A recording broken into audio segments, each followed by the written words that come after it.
5 steps हाँ। क्या लेंगे पहले आप? पहले अगर मैं प्राइम मिनिस्टर हूँ जी मैं खुद ये समझता हूँ कि जिस कंट्री में अदल आ जाता है ना, प्रोग्रेस इज इनएविटेबल।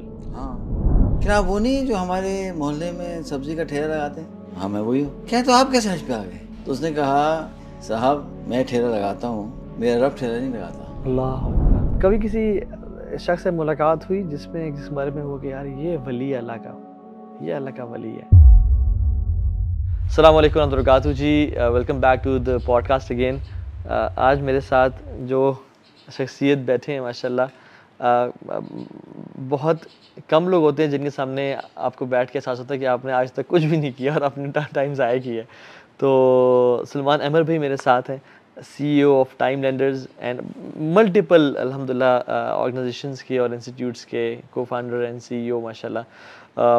इनके जो क्लाइंट्स हैं वो फॉर्चून 500 कंपनीज़ हैं और फोर्ब्स 2000, क्या कुछ नहीं, आपको मैं क्या कितने नाम बताऊं।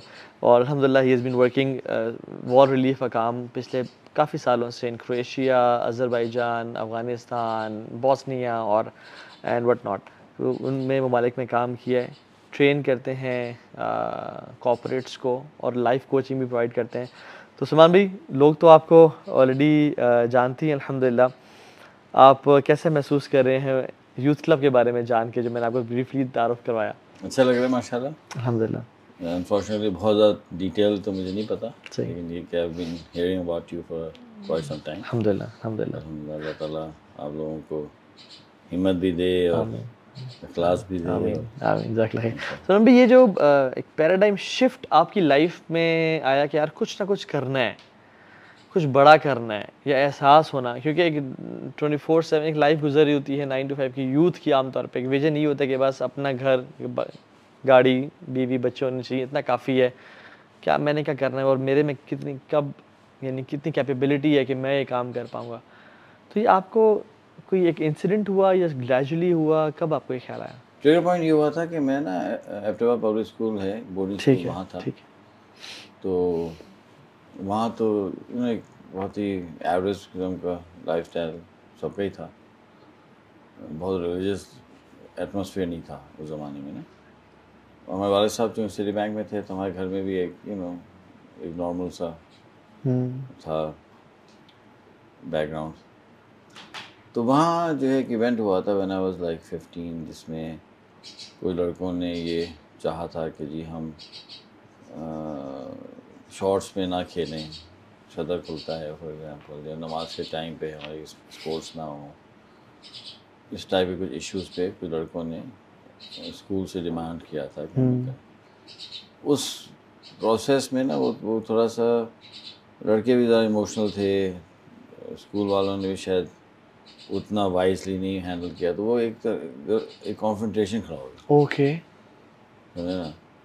तो उसमें जो है ना, ऐसे कोई इवेंट्स है कि बाई चांस हम इतने रिलीजियस तो नहीं थे, लेकिन हम भी उस ग्रुप में आ गए। ठीक है, ठीक है। तो वो जो 1 साल चला वो हंगामा, ओके। हाँ, उस प्रोसेस में लाइफ अल्लाह ने बदल दी। अच्छा। हाँ, क्योंकि ज़ाहिर बात है मेरे पास तो नॉलेज तो थी नहीं, तो हमें लोग ये ताने देते थे कि भाई यार आपको तो नॉलेज नहीं है, कुछ पता नहीं है।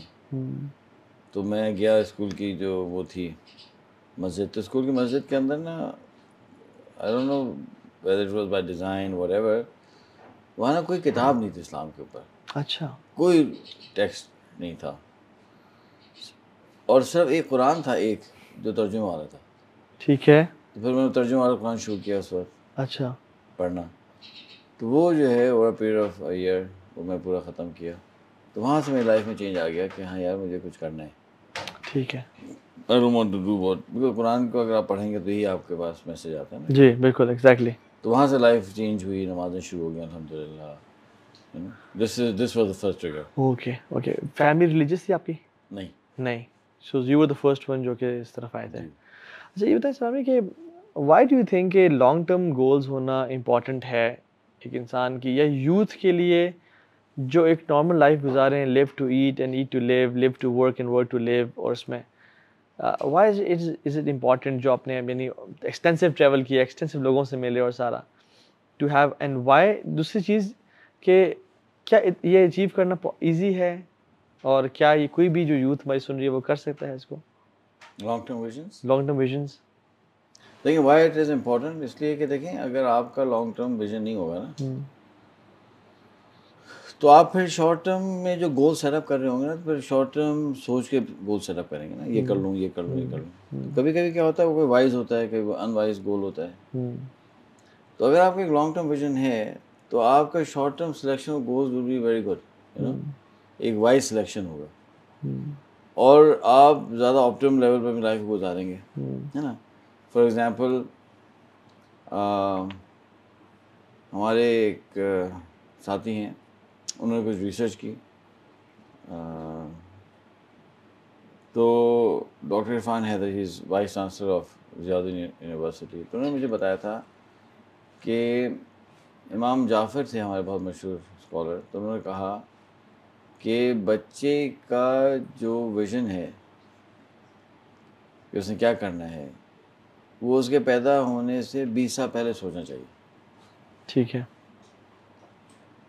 इसका मतलब क्या हुआ कि दादा विजन बनाएगा, कि 20 साल पहले तो बच्चे का बाप भी छोटा सा होगा ना, वो क्या बनाएगा, तो दादा बनाएगा।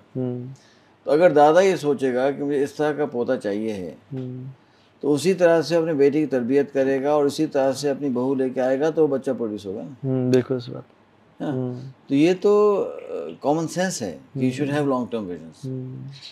मैं फॉर एग्जाम्पल टेनिस बहुत खेला अपनी लाइफ में ना, तो जब मैं कराची में खेलता था तो मैं देख रहा था कि मेरे साथ कोर्ट में ना एक लड़की खेलती थी, उसमें मेरी एज यही थी 15-16, उसकी एज थी 12-13 साल, लेकिन वो बहुत फिनोमिनल प्लेयर थी। उसका कोच अलग था, मेरा कोच अलग था। तो मैंने अपने कोच से पूछा कि मैंने कहा यार ये लड़की इतना अच्छा खेलती है और मैं इतनी मेहनत कर रहा हूँ, not even close to her, इसका क्या राज है। तो उसने कहा कि आपने खेलना शुरू किया है 10 साल की उम्र में और उसने खेलना शुरू किया 5 साल की उम्र। ठीक है। तो ब्रिगेड साहब थे उनकी वो लड़की। ठीक है। तो क्योंकि उन्होंने उस वक्त सोचा था कि हमने इसको ना टेनिस में कहीं आगे लेके जाना है, क्योंकि they had a long term goal, they started early, they worked earlier, है ना, सारा पूरा किया होगा प्रोसेस। अगर वो कहते भाई ऐसे जो मर्जी खेलना खेल लो और ये ना सोचा होता, इस तरह से फोकस किस्म का उसका ट्रैक नहीं होता ना, तो हम तो कंटिन्यू नहीं कर सके, यूएस चला गया, सब कुछ हो गया, लेकिन उसने कंटिन्यू किया, उसने तो आ लिया। And then she actually ended up, you know, playing in Europe and all of that. Okay. अच्छा. So I mean, so how do you balance between vision जो अपने एक इंसान ने सोचा हुआ है और दूसरी, यानी अगर हर इंसान सोचता है कि मैंने ये करना है, लेकिन कोई अल्लाह की तरफ से एक तौफीक भी होती है या अल्लाह की तरफ से रिस्क है। फॉर एग्जाम्पल हर इंसान सोचता है मैंने इतने बिलियन या मिलियन कम अज़ कम कमाने हैं, लेकिन उसका एक अल्लाह की तरफ से तकदीर और लिमिटेशन होती है। So how do we balance between the two के एक इंसान ने बड़ा विजन बनाया हुआ है बट उसके पास रिसोर्सेज या एफर्ट या इवन तकदीर में उसके लिए फ़ैसला नहीं है, तो वो बंदा डिप्रेशन में ना जाए या वो बंदा अपने आप को बहुत बिलिटल ना कर दे कि यार मैं तो कुछ नहीं कर पाया, मेरी तो ज़िंदगी यही खत्म, मैं तो I couldn't achieve what I was destined for, या मैंने डिज़ाइन किया था उसको, मैंने वो अचीव ही नहीं कर सका। मैं देखें, ये होता है जब हमारे पास इस्लामिक फ्रेमवर्क ऑपरेशनल नहीं होता। तो इस्लामिक फ्रेमवर्क हमें बताता है कि बहुत बड़ा सोचें और उससे स्ट्रगल करें, ठीक है। साथ साथ वो ये भी हमें बताता है कि जो सक्सेस है ना, कामयाबी है, वो विजन को अकम्प्लिश करने में नहीं है, कामयाबी है उस विजन के लिए स्ट्रगल करने में। बिल्कुल सही। तो अगर उस शख्स ने ज़बरदस्त स्ट्रगल की और नहीं भी मिला, अजर तो मिल गया, अजर तो मिल गया, और असल सक्सेस वही है, बिल्कुल। तो you will never feel dejected, है ना। बिल्कुल। जिहाद में लोग जाते हैं, शहीद हो जाते हैं, बिल्कुल, तो क्या वो फील करते हैं कि मैं शहीद हो गया? नहीं, इसलिए वो कहते हैं हमने तो अल्लाह को राज़ी करना था। अब वो आउटकम ऑफ द वॉर तो अल्लाह के हाथ में, अल्लाह चाहेंगे तो हो जाएगा, अल्लाह चाहेंगे नहीं होगी। इसलिए तकी उस्मानी साहब के बहुत ज़बरदस्त शेर है, कदम और राह उल्फत में तो मंजिल की हवस कैसी, कि अगर कदम जो हैं आपके मंजिल की तरफ चल रहे हैं, राह उल्फत में हैं, तो मंजिल की हवस कैसे, आप इतना ज़्यादा ऑब्सेस क्यों है मंजिल से? यहाँ तो ऐन मंजिल है थकन से चूर हो जाना, बिल्कुल ठीक है, यानी तो मकसद हाँ ये था, हाँ, बिल्कुल ठीक तो हम जब हमारे पास लोग आते हैं विजन डेवलप करवाने के लिए, हम कोचिंग करते हैं, तो हमको पहले ये समझाते हैं कि भाई प्लीज़ आपका जो सक्सेस का जो क्राइटेरिया है, कोई ऐसा तो नहीं कि वेस्टर्न क्राइटेरिया है कि reaching the milestone, getting to your destination, सही है ना। बिल्कुल दूसरा सवाल आपका ये था कि रिसोर्सेज। जी, देखें, रिसोर्सेज के बारे में ये है कि अगर आपके पास रिसोर्सेज नहीं हैं तो resource development should be part of the vision. ठीक है, तो आप जिस तरह से विजन में आप कुछ माइलस्टोन सेटअप करते हैं, तो इस तरह रिसोर्स को जनरेट करने के लिए माइलस्टोन सेटअप करते हैं। ठीक है, और थर्ड पॉइंट जो है, जो तकदीर वाली बात है, तो बहुत दफ़ा तकदीर के बारे में भी मिसअंडरस्टैंडिंग होती है ना, कि अगर आपने सही स्टेप्स उठाए तो अल्लाह सुब्हानहू तआला का ये सुन्नत है कि उसका फिर रिज़ल्ट अल्लाह आपको देते हैं, चाहे वो मुसलमान हो चाहे वो नॉन मुस्लिम हो। हाँ, कभी कभी अल्लाह सुब्हानहू तआला कभी कभी कोई एक्सेप्शन करते हैं, उस एक्सेप्शन के अंदर हमारे लिए कोई भला होता है। तो अगर आप सही स्टेप उठाएंगे तो आपको रिजल्ट्स मिलेंगे, बिल्कुल सही। ऐसी बात तो नहीं कि नहीं मिलेंगे, और अगर नहीं भी मिले तो ठीक है, अल्लाह की कोई मसला है। तो एक यूथ जो आज कल के दौर में अपना जो उसकी मेन वो रिस्पॉन्सिबिलिटी ऑफ ब्रेड विनिंग उसको, और अपने जैसे आपने कहा कि वो बैलेंस करे और उस विजन में ही रिसोर्स मैनेजमेंट करे, लेकिन फॉर एग्जांपल वो चाहता है कि यार एक दफ़ा मेरे तो अभी लाले पड़े हुए हैं भूख और प्यास के, मेरी तो शादी भी नहीं करे पेरेंट्स से, मैं कुछ कमाने वाला बनूं, मैं क्या करूं, तो उसको आप क्या एडवाइस देंगे कि what is the first thing, या उसको किस तरह से मैनेज करे ब्रेड विनिंग को एंड देन अपने विजन को अचीव करने को? जो हमारा इस्लामिक फ्रेमवर्क है ना, वो हमें कहता है कि हमारी लाइफ के अंदर ना डिफरेंट रोल्स हैं। फॉर एग्जांपल मैं सन हूँ, मैं ब्रदर हूँ, मैं जो है मे बी फादर हूँ, मैं जो है डॉटर हूँ, मैं वाइफ हूँ, मैं हस्बैंड हूँ, ये सारे रोल्स हैं हमारे। जिसमें एक रोल है कि मैं अल्लाह का बंदा हूँ, और एक रोल है कि मैं हुजूर अकरम सल्लल्लाहु अलैहि वसल्लम का उम्मती हूँ।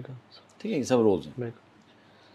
तो अगर हमारे पास ये रोल्स हैं तो अल्लाह का इतना एहसान है कि अल्लाह सुब्हानहू तआला ने, मैं उसको बहुत ब्रीफ कर रहा हूँ जैसा आपने रिक्वेस्ट किया था, कि हर रोल के अंदर ना अल्लाह सुब्हानहू तआला ने हमें कुछ MPLs दिए हैं, मिनिमम परफॉर्मेंस लेवल्स, जिनको हम कहते हैं कि उस रोल के रिस्पॉन्सिबिलिटीज़, कि अगर आप MPL से नीचे आएंगे ना आप गुनाहगार हो जाएंगे। फॉर एग्जांपल अगर मैं बाप हूँ तो मेरे कुछ MPLs हैं, उसको मैंने मीट करना है, मैंने शेल्टर देना है, खाना देना है, मैंने तरबियत देनी है बच्चे को, है ना, वगैरह वगैरह। अगर मैं हस्बैंड हूँ तो उसके कुछ MPLs हैं, अगर बेगम हूँ तो कुछ MPLs हैं। इसी तरह से अब्दुल्ला के रोल के भी कुछ MPLs हैं, नमाज़ पढ़नी है, रोज़ा रखना है, जो अल्लाह के हुकूक हैं। इस तरह से उम्मती के रोल के भी कुछ MPLs हैं। तो पहला स्टेप ये है कि आपने सब MPLs पूरे करने। बहुत बड़ा विजन होना जो है वो अच्छा है, लेकिन MPLs मीट करने से कम इम्पोर्टेंट है वो। बिल्कुल ठीक है। पहले तो आपने अपने आप को गुनाह से बचाना, जुल्म से बचाना है। जब से MPLs नीचे आप जुल्म पे, तो पहला स्टेप क्या है कि आप अपने पहले MPLs मीट करें। दूसरा स्टेप क्या है कि जो अगर कोई आप बड़ा विजन बनाएंगे तो वो बड़ा विजन जो है ना आपके उम्मती के रोल में होना चाहिए, नॉट आपके ब्रेड विनर के रोल में। ठीक है, ब्रेड विनर के रोल में बहुत बड़ा विजन नहीं होना चाहिए। ठीक है, क्योंकि क्या मकसद है, यू नो, तो आपका जो होना चाहिए वो उम्मती के रोल में होना चाहिए। ठीक है। जब उम्मती के रोल में आप बहुत बड़ा विजन बनाते हैं, सपोज 100 ईयर्स का विजन बनाते हैं, तो अब आपके बहुत टाइम है ना, तो you don't have to start running now. आप क्या करेंगे कि आप पहले MPLs पूरे करते जाएंगे, MPLs पूरे करते हुए जितना कर सकते हैं उतना करें, दैट्स इट। ठीक है। ऑब्सेस्ड हो जाना, परेशान हो जाना, अगर आपका जो ब्रेड विनर रोल है उसमें आप जैसे आपने लाले पड़े हुए खाने पीने के, तो भाई उसमें उसको पहले सेटल करो ना, अर्न करो। आपकी फैमिली है, आपके बच्चे हैं, या आपकी शादी होनी है, तो शादी इसलिए नहीं हो रही कि आप कमा नहीं पा रहे हैं, देखो, है ना। तो आज के ज़माने में तो शादी कितनी इम्पोर्टेंट है अपने आप गुनाहों से बचाने के लिए। तो फिर तो आपको चाहिए कि वो तो ऑलमोस्ट वाजिब है कि आप कुछ कमाएं ताकि आपकी शादी हो जाए। तो मैं आपसे पूछता हूँ कि एक बंदा कहता है कि ठीक है मैं बहुत कुछ करना चाहता हूँ, मेरा विजन ये है, लेकिन what is the first thing that I should start right now for my life management, यानी मैं भी डेली इधर ब्रेकडाउन डेली हैबिट्स पे आ गया हूँ कि कौन सी सलमान भाई आपने ऐसी डेली हैबिट्स इख्तियार की या कौन से ये इख्तियार करनी चाहिए एक मुसलमान को, एक इंसान को जिसने बड़ा विजन अचीव करना है, जो मैं यानी गिव मी 3 जिसको मैं आज लाजमी शुरू कर दूँ and they are the top. 2 चीज़ें हैं, 2 एरियाज़ हैं, मैं बता दूंगा, फिर उसमें निकालूंगा की चीज़ें। ठीक है। और आपको पता है ना, जब मैं पाकिस्तान आया था हमने सब डेवलप किए कोर्सेज, तो मैंने शुरू में फैसला कर लिया था कि मेरे किसी मटेरियल के ऊपर कोई कॉपीराइट नहीं होगा। ठीक है, तो जितना हमारा मटेरियल है वो सारा ऑनलाइन अवेलेबल है, वीडियोस पूरे वर्कशॉप्स के अवेलेबल हैं। ओके। हाँ, दुनिया भर से लोग उसको देते हैं। तो 2 चीज़ें, 2 एरियाज़ हैं जिससे आपको शुरू करना चाहिए, एक टाइम मैनेजमेंट और एक स्लीप मैनेजमेंट। ठीक है। तो इस दोनों पे ना, टाइम मैनेजमेंट पे तो पूरी 3 दिन की वर्कशॉप्स हैं, ठीक है। और स्लीप मैनेजमेंट के ऊपर एक 4 या 5 आवर की वर्कशॉप है ठीक जो ऑनलाइन अवेलेबल है। बिल्कुल। तो these are 2 starting points I recommend. Okay. और टाइम मैनेजमेंट में से 2 चीज़ें निकालता हूँ मैं आपको, तो बिल्कुल शुरू करना चाहिए। पहली चीज़ क्या है कि ऑनरिंग योर कमिटमेंट। ठीक है।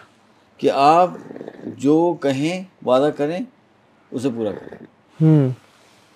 आपने टाइम दिया, या तो उसको पूरा करें, और अगर कोई मजबूरी है तो आप उसको रीनिगोशिएट करें। ठीक है। आप इन्फॉर्म करें सामने वाले को। ठीक है। आपने कहा मैं आपको कल किताब दूंगा, उसको लिख लें। अगर आप अपने वादों को पूरा नहीं कर सकते ना, तो आगे की जर्नी बहुत मुश्किल है। ठीक है। और दूसरी चीज़ क्या है कि है तो बड़ी सिंपल सी चीज़ कि आप ना हमेशा ना अपनी जेब में ना एक छोटी नोटबुक रखें और एक पेन रखें, अपने हर कमिटमेंट को उसमें लिखें।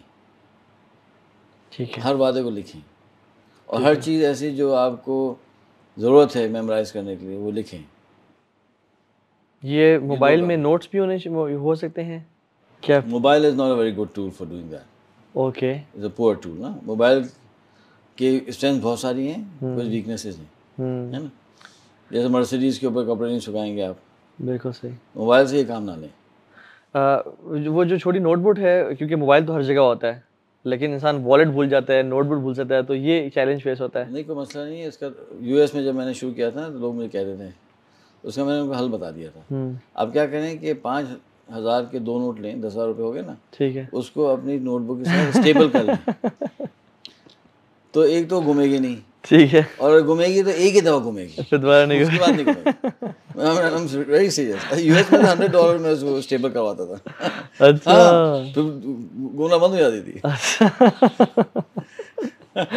ठीक है, लेकिन अगर घूमेगी नहीं तो, लेकिन कैरी करना, घर से निकलना, ये एक चैलेंज है। नहीं भूलेंगे आप।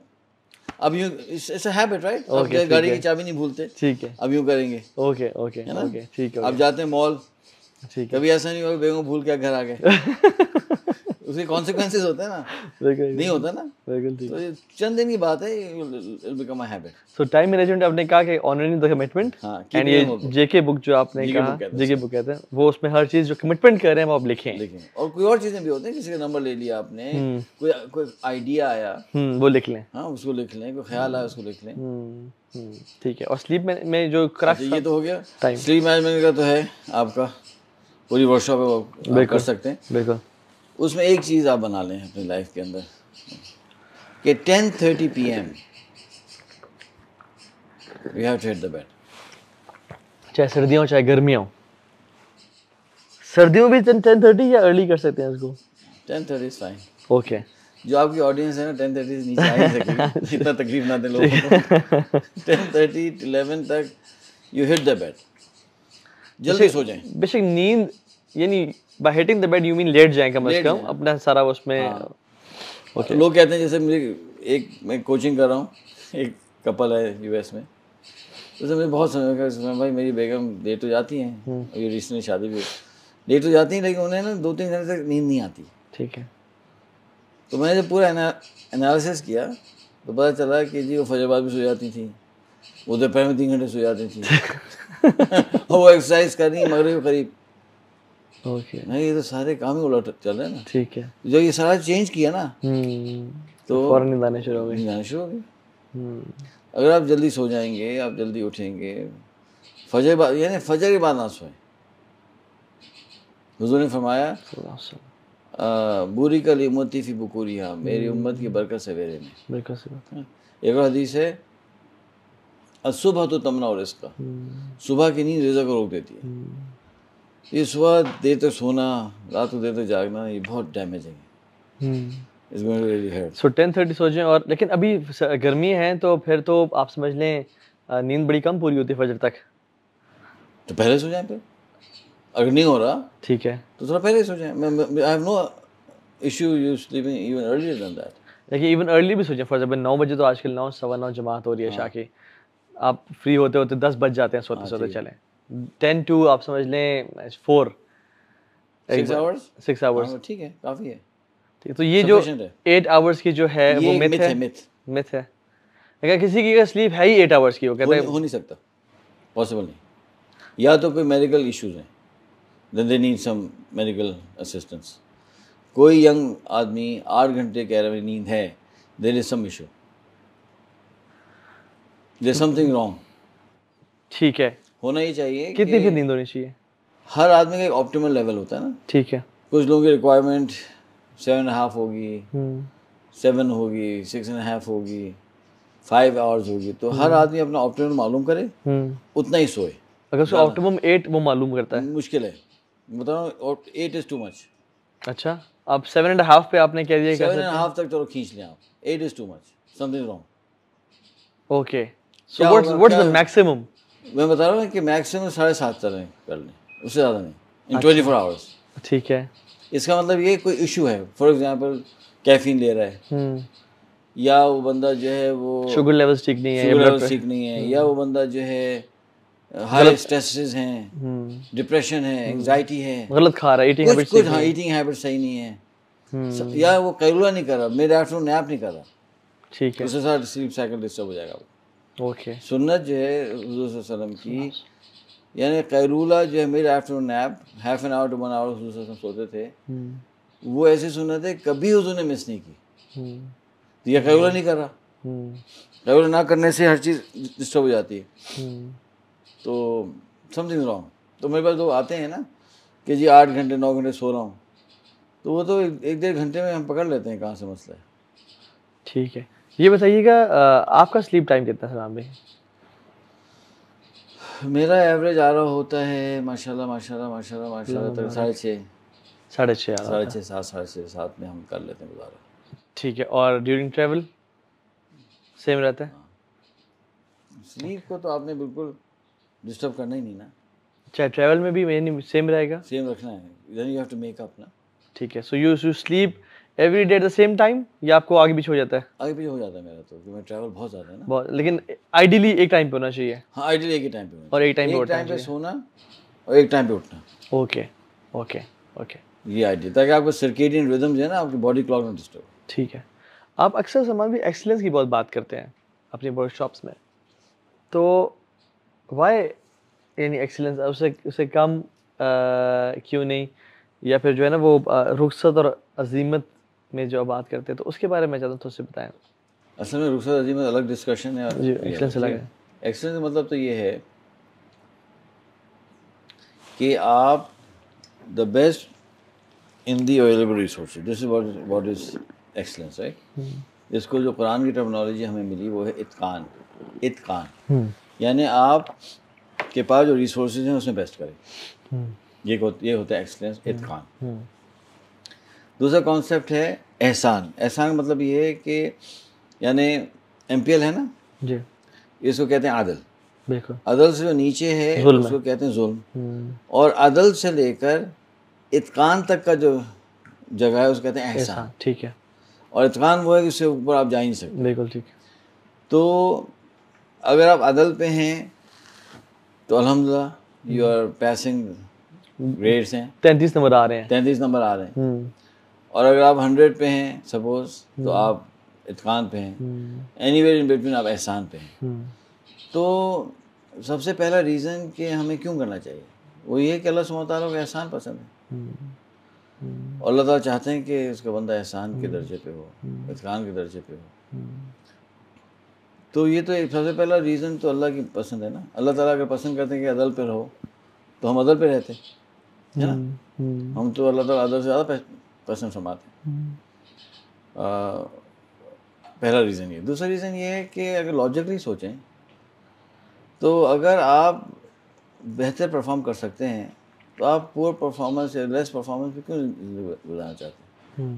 तो कहते हैं कि यू ओनली लिव वंस। हमारे उस्ताद ने हमें सिखाया था जब हम काफ़ी कम उम्र थे, तो मेरा मेंटर भी था, वो कहता है कि you only live once, live it fully. क्यों हम जो है वो कॉम्प्रोमाइज़ करें, क्यों ना हम अच्छा करें। अगर मुझे कोई ऐसे लिखना है और वो ऐसे जो है मुझे पता है कि हज़ारों लोगों ने पढ़ना है, तो क्यों वो पुअर क्वालिटी का हो या एवरेज क्वालिटी का हो, क्यों ना वो बहुत अच्छी क्वालिटी का हो ताकि वो इम्पैक्ट करे लोगों को, उनको फ़ायदा हो। अगर हमारा अफगानिस्तान में प्रोजेक्ट है बच्चों के साथ, तो वो एवरेज क्वालिटी का क्यों हो, क्यों ना वो बहुत अच्छी क्वालिटी का हो। क्यों जितनी अच्छी क्वालिटी हो उतना अच्छा अजर भी मिलेगा, इतना अच्छा अल्लाह सुब्हानहू तआला पसंद फरमाएंगे। हिस्टोरिकली जिन जिन लोगों ने अल्लाह को बहुत राज़ी किया और अल्लाह ने उनसे बड़े काम लिए, वो अदर वाले लोग तो नहीं थे ना, वो तो एहसान वाले लोग थे।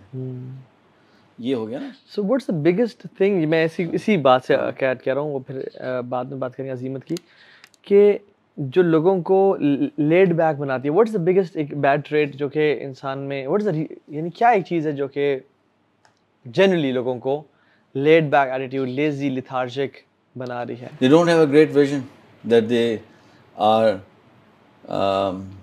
emotionally attached with.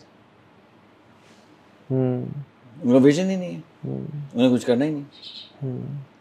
अगर आपको पता है कि आपका कोई विजन है, कोई टारगेट है, कोई गोल है और आप उससे इमोशनली अटैच्ड हैं, तो आप कैसे लेड बैक होंगे। आप उसके लिए कोशिश करेंगे, स्ट्रगल करेंगे ना, है ना।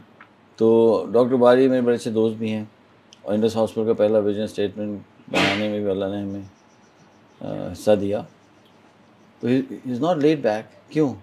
उनका विजन ये है कि मैं पूरी दुनिया के अंदर यानी शरिया कंप्लायंट, एक्सलेंस ड्रिवन और फ्री हॉस्पिटल सेटअप करने हैं, नेटवर्क। पाकिस्तान के अंदर 16 हॉस्पिटल हो चुके हैं। It's the largest hospital network in Pakistan. तो do you think that doctor Bari would be led back? No, इतना बड़ा विजन लेके चल रहा है। मैं इंडस हॉस्पिटल में हमें इनवाइट किया एक लेक्चर के लिए। मैं हैरान हो गया, लाहौर में नया बना हुआ था। मैं हैरान हो गया उसकी ग्रैंडियोसिटी देख के, उसका स्ट्रक्चर देख के, उसमें टॉप क्लास फैसिलिटीज़ देख के। I couldn't believe it. मैं यकीन जाने कि पाकिस्तान में इस दुनिया ये ऐसा हो सकता है।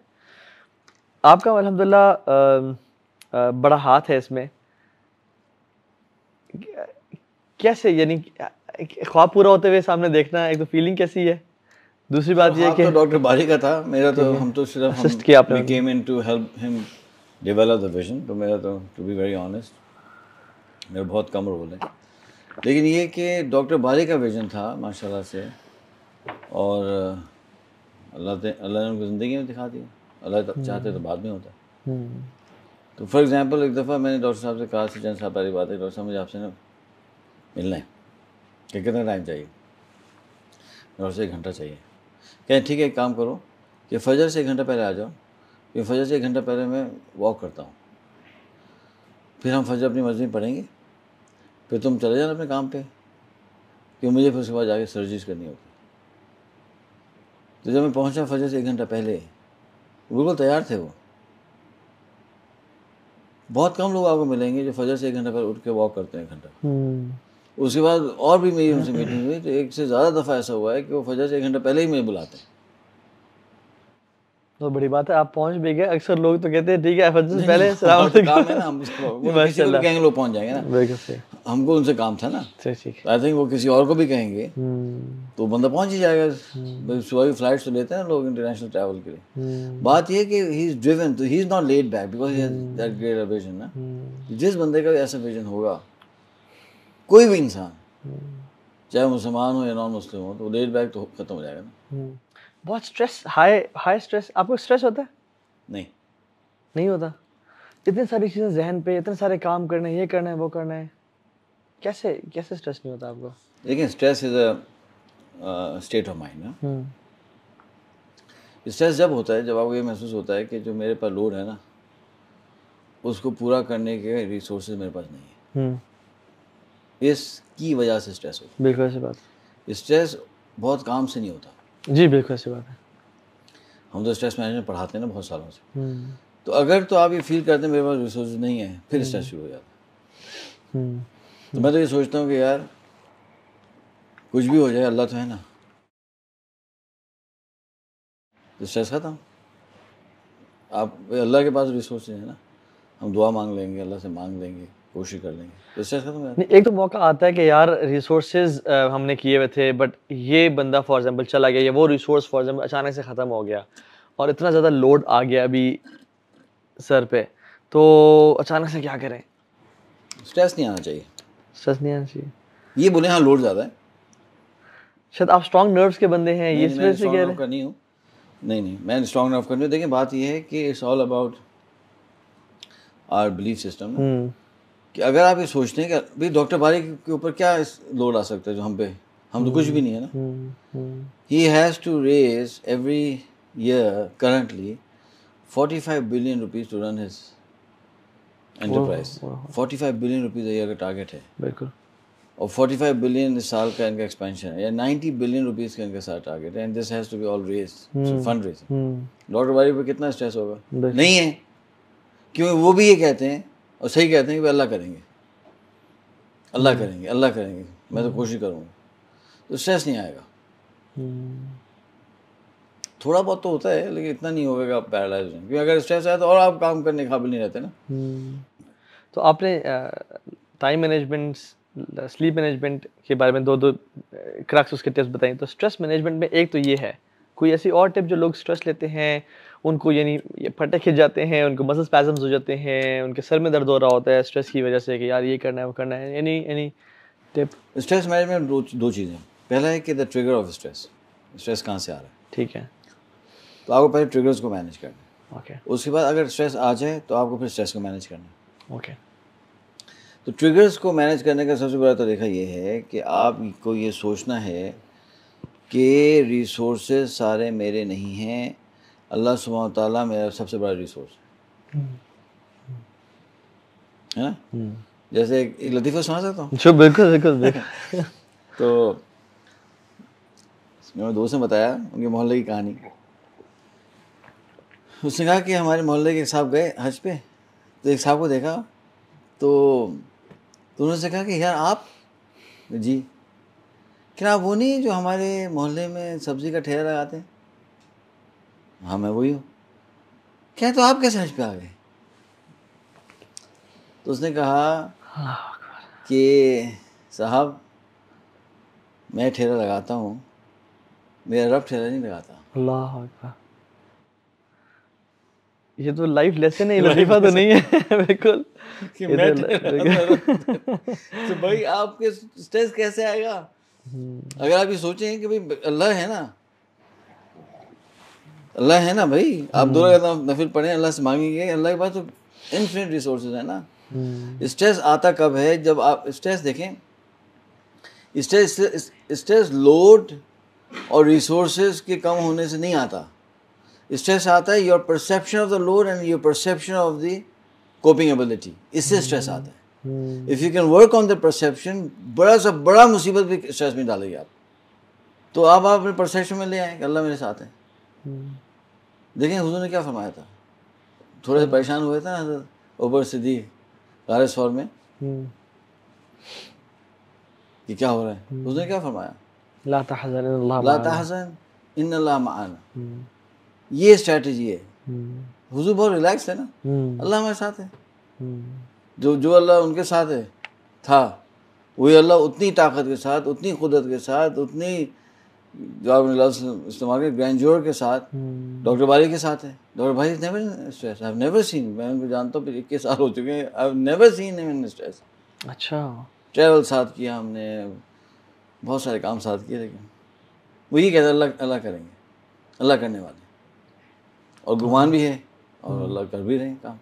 तभी डॉक्टर बारी with very few resources, rental घर में रहते थे, पुरानी गाड़ी इस्तेमाल करते थे, उस नो रिसोर्स के साथ इतना ह्यूज एंटरप्राइज बना लिया। इस बात ये कह कर लतीफ़े के हिसाब से कि मैं ठेला लगाता हूँ, बिल्कुल सही बात है, मेरा अल्लाह ठेला नहीं लगाता। बिल्कुल सही बात है। एक बात ये फिर हाँ, अब अगर थोड़ा बहुत आ जाए कि हम कमज़ोर हैं, हमारा तवक्कुल इतना नहीं होगा, अगर स्ट्रेस आ जाए तो फिर उसके डिफरेंट टेक्निक्स हैं इसको मैनेज करने के। पहली टेक्निक तो ये है कि यार एक्सरसाइज करें रेगुलर। एक्सरसाइज से बहुत ज़्यादा स्ट्रेस मैनेज कर देते हैं। मैनेजमेंट का टूल ये है, बिल्कुल सही है, वर्कआउट। बिल्कुल सही। प्लस ब्रीदिंग वगैरह भी उसमें, वो तो खैर डिटेल्स आ जाती हैं उसमें। वर्कआउट करें तो ब्रीदिंग वैसी आ जाती है। हाँ। पाकिस्तान को कहाँ देखते हैं सलमान भाई?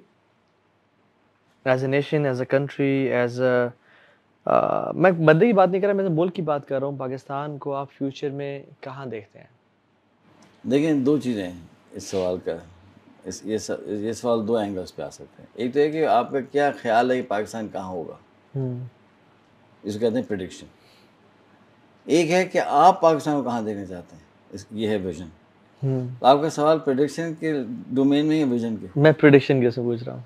प्रेडिक्शन में तो I don't know, it's very difficult to predict, क्योंकि हिस्टोरिकली इतनी चीज़ें होती रही हैं दुनिया में कि prediction is very difficult. For example 1935 में क्या कोई प्रेडिक्ट कर सकता था कि 1950 इन 15 ईयर्स क्या होगा दुनिया में?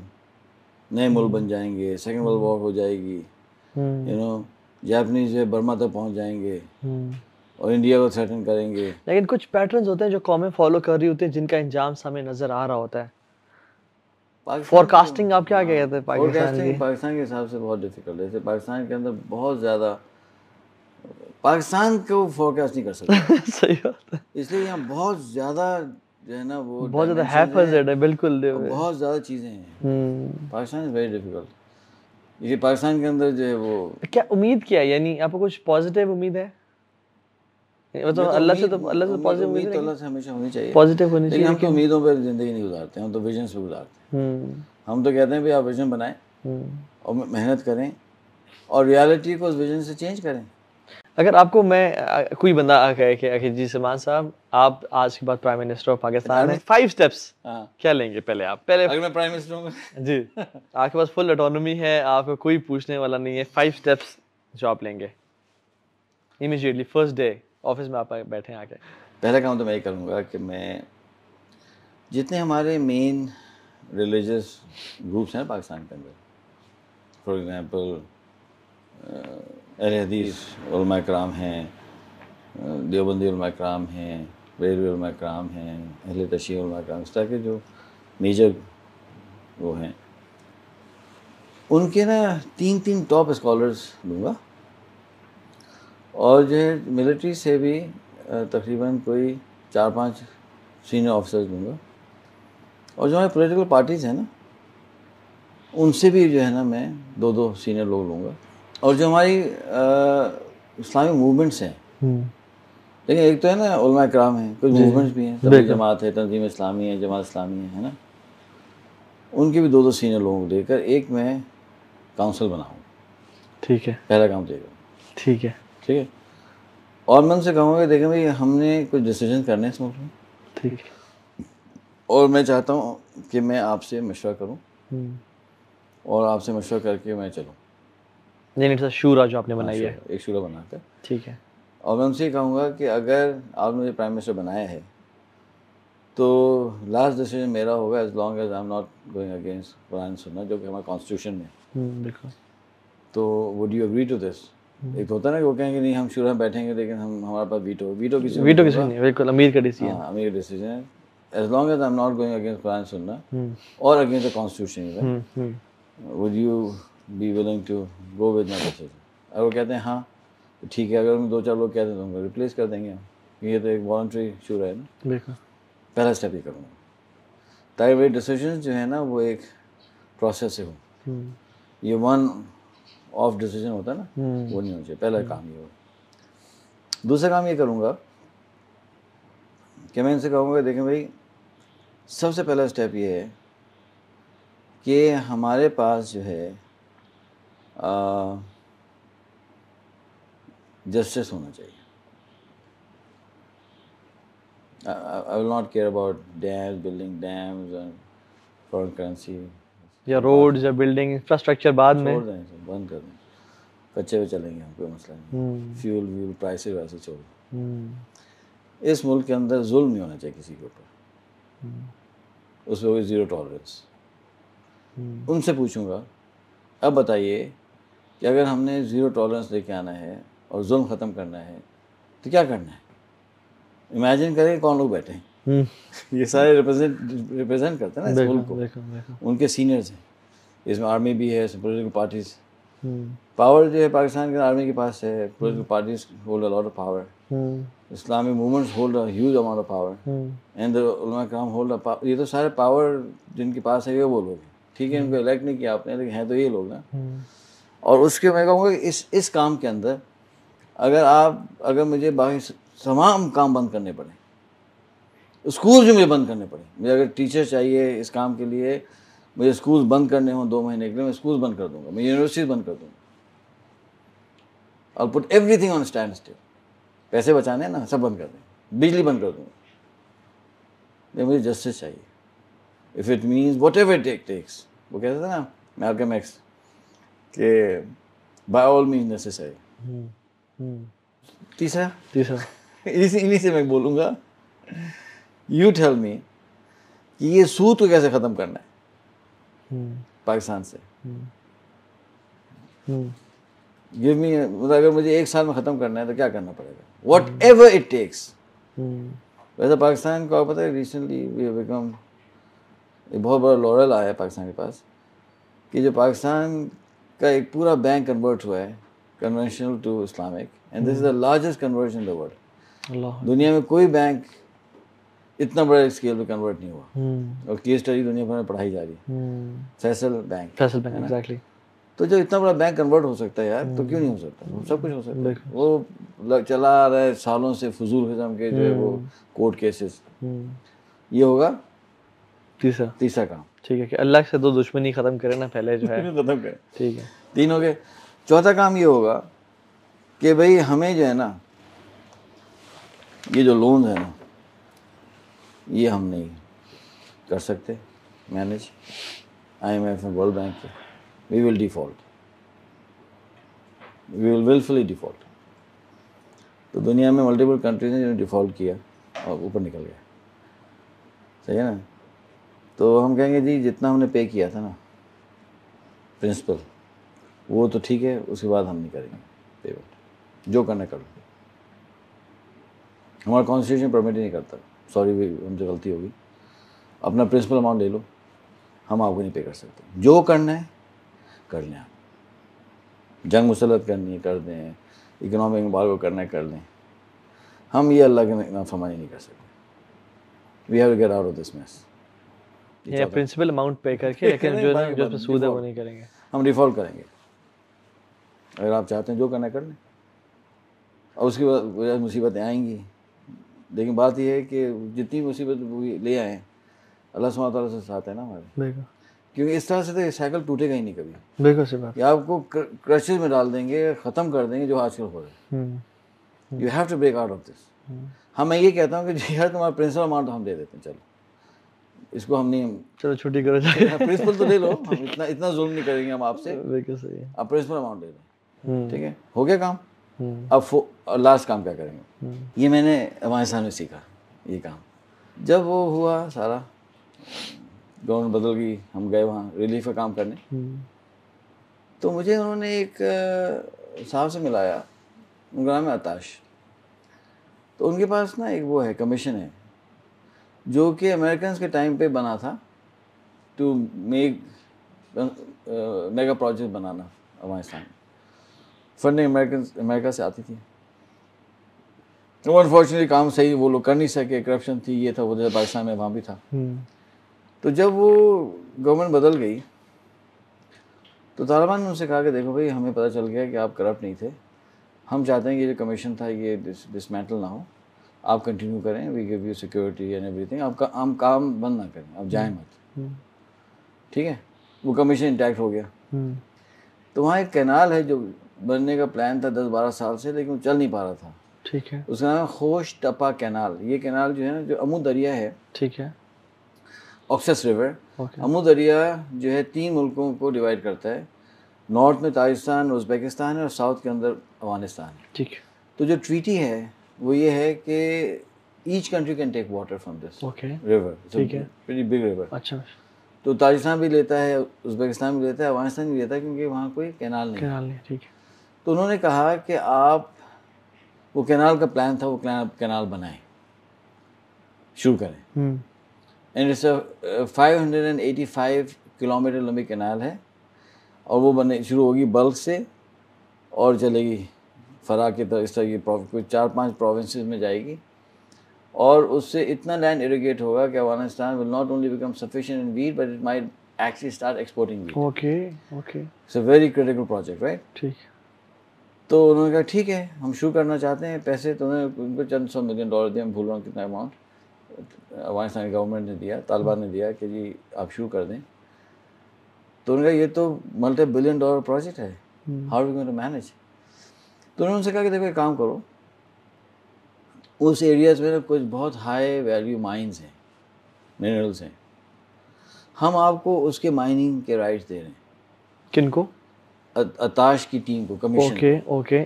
आपने यहाँ से माइन करना है, इन वेरी वैल्यूएबल जो पत्थर हैं, जेम्स हैं, उनको आपने बेचना है।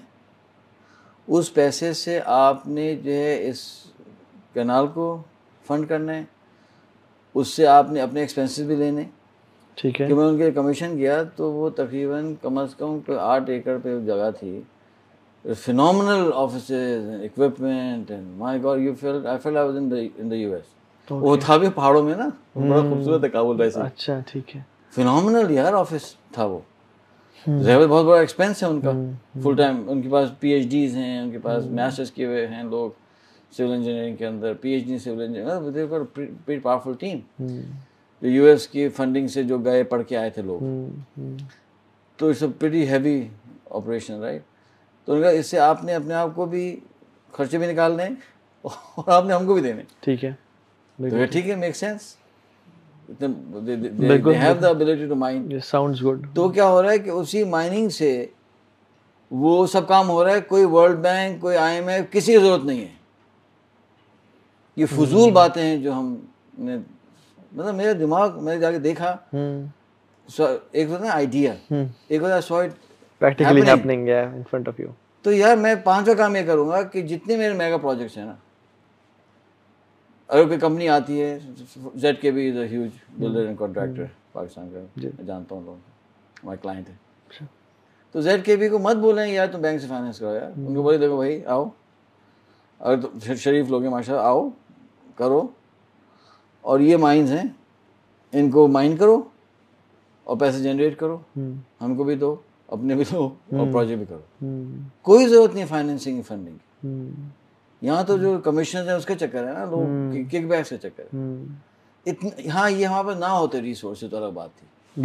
कोल हमारे पास है, ऑयल हमारे पास है, मिनरल्स हमारे पास है। यार come on, give me a break यार, क्यों आप बाहर से? ये 5 काम मैं करूँगा और I sit back and relax. वो जो शूरा है वो काम करे, और जो पार्लियामेंट है वो डिसीजन ले, लॉज इनैक्ट करे। ये लोग लॉज तो नहीं बना सकते ना, तो वो पार्लियामेंट को बताएंगे, रिकमेंडेशन देंगे। और as a prime minister of course I will veto a legislation which will not be right. तो ये कमीशन के उससे, तो ये है जो आई थिंक ये फिफ्थ स्टेप है। ये बेसिकली कंट्री की डेवलपमेंट, इंफ्रास्ट्रक्चर, रोड्स, बिल्डिंग्स, ये वो सारा, स्कूल्स, हॉस्पिटल्स, डैम्स। हाँ डैम्स, बिल्कुल। भाई आपको स्कूल बनाने ना, जो कंपनी आएगी स्कूल बनाने, बोले ये हिस्सा लो, करो, जनरेट करो खुद। आई एम नॉट सेइंग कि आपकी सैलरी कम होनी चाहिए, आपको भाई आप अच्छी सैलरी लें यार, I have no issue with that, make money, no problem, अच्छी सैलरीज लें, अच्छी गाड़ियाँ चलाएं, मुझे कोई इश्यू थोड़ी है। लेकिन ये कर्जे पे ना करें ना। मुझे कोई प्रॉब्लम नहीं है अगर कोई गवर्नमेंट ऑफिसर की अच्छी सैलरी हो, पुलिस की सैलरी बहुत कम है, मुसीबत, उनकी सैलरी बढ़ाओ यार। पुलिस को मैं बोलूँगा भाई जाओ तुम माइन करो, तुम्हारा एक डिवीजन बना लो, जनरेट को इनकम करो, अपनी सैलरीज बढ़ाओ यार, अपने लोगों का ख्याल रखो। लेकिन ये कर्जों पर, सूद पर, इस पे करना है मजे, doesn't work, right? This is what I will do। ये जो आपने पहली बात की ना, जो जुल्म का खात्मा है और अदल का निज़ाम है, मैं खुद ये समझता हूँ कि जिस कंट्री में अदल आ जाता है ना, प्रोग्रेस इज़ इनेविटेबल। हाँ इवन इब्न तैमिया रहमहुल्लाह का जो कॉल है ना कि अल्लाह सुब्हानहू व तआला will make a disbelieving nation flourish and will destroy a Muslim nation because of justice and injustice. आज मुसलमान जुल्म करना शुरू हो जाए, हम तबाह बर्बाद हैं, और कुफार आज जस्टिस का निज़ाम कायम कर लें, वो अल्लाह ताला उनको उठा देगा, बिकॉज अल्लाह ताला के कुछ यूनिवर्सल प्रिंसिपल्स हैं जो कि वो लागू होते हैं और चलते हैं। मैं गया ना, रमज़ान था अफगानिस्तान, तो जलालाबाद पहुंचा तो उन्होंने कहा कि हाँ कीमतें गिर गई हैं रमज़ान में ना। काबुल पहुंचा, हाँ I want to make sure कि ये ऐसा तो नहीं कोई वन ऑफ इवेंट है। तो पता चला कि पूरे अफगानिस्तान में कीमतें गिरा दी गवर्नमेंट ने, ठीक है, जस्ट टू गिव रिलीफ। ठीक तो है। उन्होंने इसको स्ट्रेस उठाया, टोल्स कम किए, क्या वो किया। लेकिन लास्ट मंथ जुलाई में अफगानिस्तान रजिस्टर्ड ए नेगेटिव इन्फ्लेशन, पूरे मुल्क में प्राइसेस गिर गए। कैसे? अजीब सी बात है ना। बिल्कुल, हमारी इन्फ्लेशन इज रनिंग क्रेजी, बिल्कुल। और उनके पास इन्फ्लेशन होनी चाहिए। वो जंग से निकल के आए हैं, उनके ऊपर एम्बार्गो है, उनको कोई मान नहीं रहा, ट्रेड नहीं हो पा रहा, बैंक से पैसे ट्रांसफर नहीं हो पा रहे, they should be in trouble ना। उसकी वजह क्या है कि दो चीज़ें, एक क्या कहते हैं जस्टिस और एक अमन, ये दो चीज़ें वहाँ ले आए वो। जस्टिस है, उसमें कोई इशू नहीं है, और अमन है, सिक्योरिटी है। अल्लाह अकबर। तो देखें ऑटोमेटिक इकोनॉमिक इंडिकेटर्स बेहतर हो। सुभान अल्लाह। ये बताएं कि सलमान भाई, आप why you are not heavily present on social media, यानी व्हाई नॉट फेमस ऑन, आपने क्यों नहीं फेमस होना प्रेफर किया ऑन सोशल मीडिया, और आपने क्यों बड़े बड़े इदारे, अल-अख़ुवत है, इंडस हॉस्पिटल है, और इन पे काम करना प्रेफर किया, यानी आप सख्ती बातें करके, जैसे डिफरेंट मोटिवेशनल स्पीकर्स हैं वो करके आप की बहुत अच्छी प्रेजेंस हो सकती थी सोशल मीडिया पे, but you chose a different, तो उसकी वजह? नहीं, दो रीज़न्स हैं। पहला रीज़न ये है कि हमारे एक उस्ताद हैं और बड़े स्कॉलर हैं, उन्होंने मुझे समझाया था कि देखो बेटा, इस्लामी अखबार नहीं हो सकता दुनिया में जैसा हम चाहते हैं ना इस्लामी अखबार। उसकी वजह क्या है? उसकी वजह ये है कि आप जो है हर दिन एक नई स्टोरी प्रेजेंट करें जो कि वैलिडेटेड हो, ऑथेंटिक हो, ये पॉसिबल नहीं है। तो आपको रिलाई करना पड़ेगा सुनी सुनाई बातों पे, या मेकअप करनी पड़ेंगी स्टोरीज, है ना। तो अगर इस्लामी अखबार होगा तो डेली नहीं हो सकता, डेली इस्लामी अखबार नहीं हो सकेगा, वो मतलब शायद वीकली हो शायद। तो सोशल मीडिया का बहुत बेनिफिट्स हैं, जो उसका डाउन साइड है ना वो ये है कि अगर मैं ही चाहता हूँ कि मैं रेगुलरली आऊँ और कोई ऑथेंटिक बात करूँ, तो एक बात ये है कि मेरे पास इतनी नॉलेज नंबर 1 है नहीं। नंबर 2 ये है कि मेरा IQ लेवल इतना हाई नहीं है कि इतनी जल्दी जल्दी जो है ना मैं ऑथेंटिक चीज़ निकालूँ, मैं कर नहीं सकता ना। तो that's why I don't want to be on social media, because I can not do this. Number 2 ये है, और सोशल मीडिया में तो रेगुलरिटी बहुत क्रिटिकल है ना। ये तो नहीं कि आप आए एक दिन और फिर 6 दिन बाद आप नजर आ रहे हैं, उससे तो दूसरा मसला ये है कि सोशल मीडिया का दूसरा इशू क्या है कि वो आपको इतना वो मिल जाता है कवरेज कि ना people will start to approach you. जो मेरा काम है ना वो तो बहुत ज़्यादा रिसर्च ओरिएंटेड है, मुझे चीज़ें बनानी है, रिसर्च करनी है, प्रोजेक्ट्स करने। तो मैं आई can not work with their popularity, मुश्किल हो जाएगा मेरा काम। तो बेहतर ये कि मैं कंटेंट डेवलप करूं और वो कंटेंट मैं आपके हवाले कर दूं। आप कंटेंट डिलीवर करने में अच्छे हैं, है ना। तो बेहतर है कि कोई तो हो जो सुबह 3 बजे उठकर रिसर्च कर रहा हो और आराम से सुकून से बैठा हुआ। ठीक है। तो जब मैं इस्लामाबाद में आता हूँ तो नोबडी विजिट्स मी, अल्हम्दुलिल्लाह। अच्छा, because I am not popular, है ना। तो आराम से बैठा रहता हूँ, अपना बैठ के अपना काम करते रहता हूँ खामोशी से। सही। हमारे घर में सिर्फ 3 ही मेंबर्स हैं इस्लामाबाद में, मैं हूँ, मेरे बेगम, मेरे बेटा, बस 3 लोग। पूरा घर खाली है। सोचे ना कितना सुकून नहीं हुआ, वो भी 70 अटैक से आने में भी घंटा लगेगा। तो लोग सोचते हैं भाई सेंटर ऑफ इस्लामाबाद में क्यों नहीं, फिर तो फिर भी लोग आ जाएंगे कहीं, तो आराम से बैठे हैं अपने रिसर्च में, दैट्स माय जॉब ना। इसलिए सोशल मीडिया के बिल्कुल मेरा इस वक्त प्लान बिल्कुल नहीं है।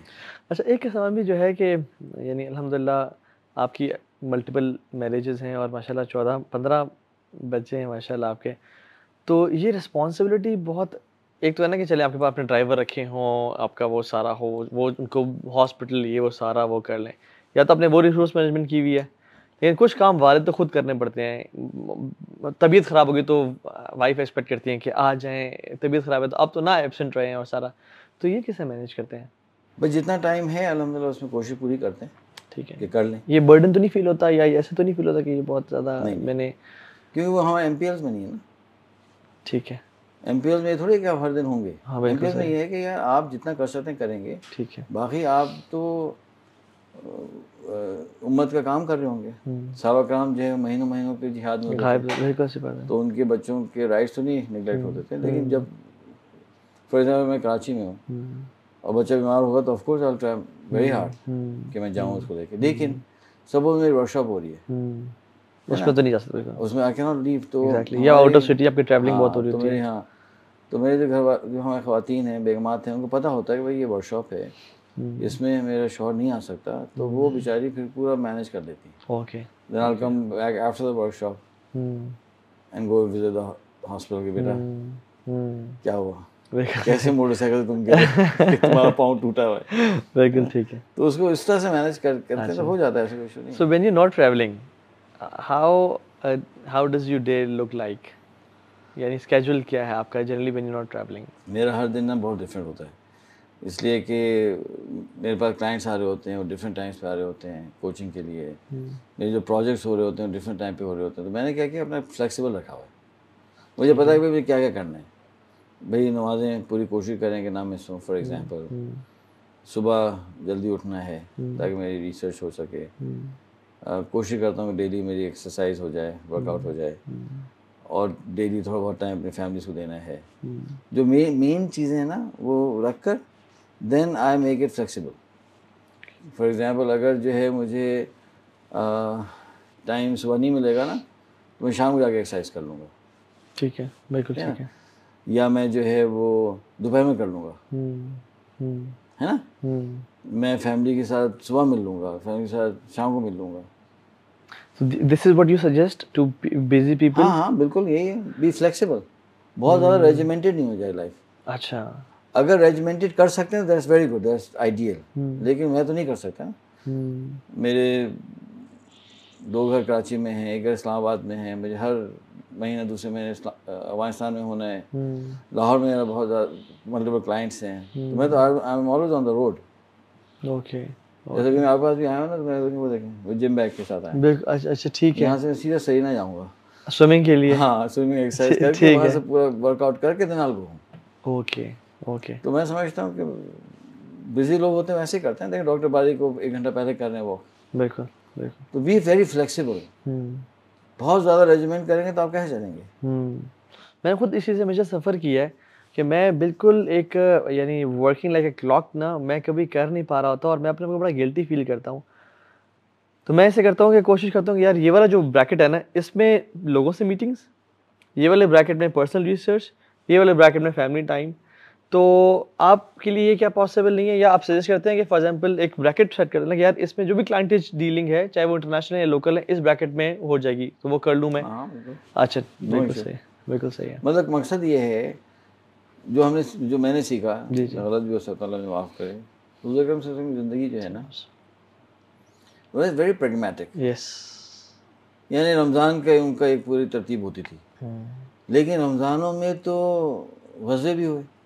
बिल्कुल। गज़वा बदर रमज़ान में हुआ, गज़वा उहद रमज़ान में हुआ, फ़तह मक्का का वो भी गज़वा रमज़ान में हुआ। 3 मेजर गज़वात रमज़ान में हो गए। तो जब गज़वे में आप जा रहे हैं, लड़ रहे हैं, तो आप क्या स्केड्यूल होगा? बिल्कुल सी बात है। कह सकते थे ना रमज़ान है, भाई रमज़ान में हमें लड़ाई करनी, ये भी कह सकते थे ना। जी जी बिल्कुल। ऐसा नहीं किया। यानी वो गज़वे के लिए जा रहे हैं और ऐसी सिचुएशन क्रिएट होगी तो हुज़ूर गज़वे के दरमियान शादी भी कर ली। कितने लोग हैं हम, यानी कितना फ्लेक्सिबल। हम गए थे कि किसी रिलीफ के काम में या जिहाद में शादी करके आ गए, ऐसा हम नहीं कर सकते। नहीं, हुज़ूर देखे ना कितना ज़्यादा फ्लेक्सिबिलिटी है। हाँ, आपकी जो मेजर चीज़ें हैं ना वो आप डिस्टर्ब ना करें। मैं अपने सोने की कोशिश करता हूँ भाई डिस्टर्ब ना हो। मेरा कैबला होना चाहिए, चाहे जहाज़ में हो, चाहे टैक्सी में हो, समझे ना। तो मैं आते हुए ना आज मैंने छोड़ा किया नैप अभी। अच्छा। हाँ, while I was coming to you. ठीक है, ये तो कैलकुलेट का टाइम तो कैलकुलेट के टाइम तो वो होता है ना, ठीक है, मैं बीच बीच में कभी आपको पावर नैप जरूरत पड़ सकती है। जरूर पड़ आई सकती है। Felt a little sleepy. ठीक है, ठीक है, मैं ठीक बोला है, अभी सो जाओ। ठीक है, तो ड्राइवर ज़बरदस्त। कह दिया जब पहुंचोगे ना फिर उठाना। ठीक है बिल्कुल तो ठीक है, आपको थोड़ा फ्लेक्सिबल कोई बिल्कुल सही है। वो तो नहीं है। क्योंकि उमर बिन ख़त्ताब जब दौरे खिलाफत था, यानी ही रियली स्लेप्ट, देखा जाए तो। यानी इतना वो सुपर उस वर्किंग उसमें थे कि even during the meetings he used to, वो पता चला कि उमर ख़त्ताब नींद में चले गए और वो नैप लेके उठे, हाँ जी प्लीज़ कंटिन्यू द मीटिंग। यानी इस तरह से वो वाक़यात होना शुरू हो गए। सो इस एग्जैक्टली जो जो लोग, यानी जो तो कर सकते हैं उसको तो हम कहते हैं कि आप क्लॉक वाइज उसे चलें और आपका sleep time, waking up time, work time, family time एक ही हो। लेकिन जो नहीं कर सकते, जिनके टाइम लोगों पे डिपेंडेंट होते हैं, फ्लेक्सिबल होते हैं, तो वो बिल्कुल सही। सलमान भाई, आपने ग्रेट्स की लाइव्स पढ़ी होंगी और जो बंदा ट्रेनिंग की फील्ड में होता है वो बड़े बड़े, यानी इवन कंटेम्प्रेरीज की भी, जैसे डॉक्टर अब्दुल रफ़ान असुमैयत हैं, डॉक्टर बारी हैं, डिफरेंट किस्म के, और शायद एर्दोगान का भी आपने पढ़ा हो। और पीछे चले जाएं तो इमाम मालिक और बड़े बड़े जो जाइंट्स हैं, लेकिन वसल्लम, यानी what's the single trait that you find in every great man, एक या दो जो हर इंसान में कंसिस्टेंट आपने देखा? सबसे पहला क्या है कि हमको डिफाइन करना पड़ेगा ग्रेटनेस किसे कहते हैं। ठीक है। है? ये जो दुनिया में कंफ्यूजन है वो डेफिनेशन से बहुत एग्रीवेट हो जाता है। व्हाट इज सक्सेस, डिफाइन पहले करें। What is greatness. ग्रेट आदमी वो है जो अल्लाह की निगाह में ग्रेट है। बिल्कुल 100%। एक आदमी में बहुत पैसा है, बहुत फेम है, ये दो चीज़ों के लोग सोचते हैं ना। अल्लाह ताला हमारी हिफाजत करे कि हम इन चीज़ों पे सोचें ज़्यादा। वेल्थ है, ये है, वो है, तो क्या वो ग्रेट है? I don't no. ग्रेट तो वो शख्स है जो अल्लाह की निगाह में ग्रेट है। तो अल्लाह सुब्हानहू तआला की निगाह में तो वो लड़की ग्रेट थी जो कि उसका अच्छा कैरेक्टर नहीं था, लेकिन उसने कुत्ते को पानी पिलाया, अल्लाह ने उसकी मग़फ़िरत भी फरमा दी। और वो हदीस की बरकत से आज 1450 साल हो रहे हैं वो वाक़या चला आ रहा है और हर जगह पे वो वाक़या एज अ फाउंडेशनल आर्गूमेंट आ रहा होता है सिचुएशन में। यानी अल्लाह ताला ने इतना ज़्यादा उस वाक़े को प्रमोट कर दिया, उस बेचारे को पता भी नहीं होगा वो कब्र में अगर होगी अभी, है ना, सही बात। कि क्या हुआ। बहुत ग्रेट लड़की निकल आई वो। पहली बात ये है। तो अब अगर इस डेफिनेशन से जितने ग्रेट लोग हैं, आपने कहा था उनके अंदर एक कौन सा कैरेक्टर ट्रेट होता है, एक कौन सा एट्रीब्यूट होता है, वो होता है तकवा। ठीक। बस ये वन एट्रीब्यूट जो आपका क्वेश्चन ये था ना, ये क्या हो तकवा। अगर हम तकवा पैदा कर लें तो भले हम बहुत बड़े फतवात नहीं करेंगे, लेकिन हमारे चांसेस अल्लाह की निगाह में ग्रेटनेस के बहुत बढ़ जाएंगे अगर हमारे तकवा आ जाए। आपकी लाइफ में ऐसे दिन आते हैं जिसमें आप कहते हैं यार बस बहुत हो गया है, बहुत थक गया हूँ, अब तो अब ज़रा एज भी हो गई है, रिलैक्स करता हूँ, अब I think I need to give time to my self and my body थोड़ी फटीक ज़्यादा हो गई है एंड बस करते हैं? देखिए हमारी फैमिली में ना हिस्ट्री है डिप्रेशन की, मेरी फैमिली में। अच्छा। तो कभी ये होता है, हुआ है कि जी किसी जंग में ट्रिगर हो जाए, डिप्रेशन ट्रिगर हो जाए, वो तो it's a very terrible condition ना। तो उसमें तो इट्स वेरी डिफ़िकल्ट, तो मैनेज करना, आप उससे निकलना, अल्लाह ताला सेहत दे देते हैं, निकल आते हैं। अल्हम्दुलिल्लाह। पहला डिप्रेशन में जो ट्रिगर हुआ था जब मैं बॉस्निया में था ना, ओके। बॉस्निया जब मैं आया था, तो अगर वो फेजेस कभी कभी आते हैं हटा दें, it's a medical condition right, उसके अलावा नहीं अल्हम्दुलिल्लाह होता कभी ये। बल्कि होता ये है कि यार वक्त कम हो रहा है, I need to speed up right, because time कम है। जैसा टाइम कम होता जा रहा है, अब हमें नहीं पता कि कब बीमारी आएगी, कब मौत आएगी। तो ये जो हमारे अनफिनिश्ड प्रोजेक्ट्स हैं, किस तरह से ये हमारे बाद हम चलते रहें, यानी किस तरह से नखला programme can outlive me, how can Mosa Institute outlive me, how can Timeliners outlive me. यही आदमी सोचता है ना कि यार ये सदका जारिया कहीं ख़त्म ना हो जाए। तो मैं समझता हूँ कि जो मैं देखता हूँ हिस्टोरिकली कि अगर कोई बहुत पावरफुल वर्जन होता है तो जैसे टाइम गुजरता जाता है ना, you never think giving up, you think of accelerating. Why would you think like that? Doctor Barik से भी मिला था तो मुझे बताया था कि अब नेक्स्ट क्या प्लान्स हैं, he has some grand plans. वो भी तो अभी रिटायरमेंट की एज पे पहुंच चुके हैं. He's not retiring. वो एज अ प्रोफेसर रिटायर हो जाएंगे फ्रॉम डाउ मेडिकल कॉलेज सब कुछ, लेकिन ये कि इंडस हॉस्पिटल से तो नहीं जा रहे ना कहीं. I don't think it is counter intuitive ना. अगर आपको बहुत पावरफुल विजन है तो why would you want to relax? Why? मुझे कहते थे मेरे वालिद साहब कि बेटा देखो कुछ रिलैक्स करना चाहिए, कुछ जो है यू नो वेकेशन लेना चाहिए, ये तो नहीं होता ना 24/7 काम.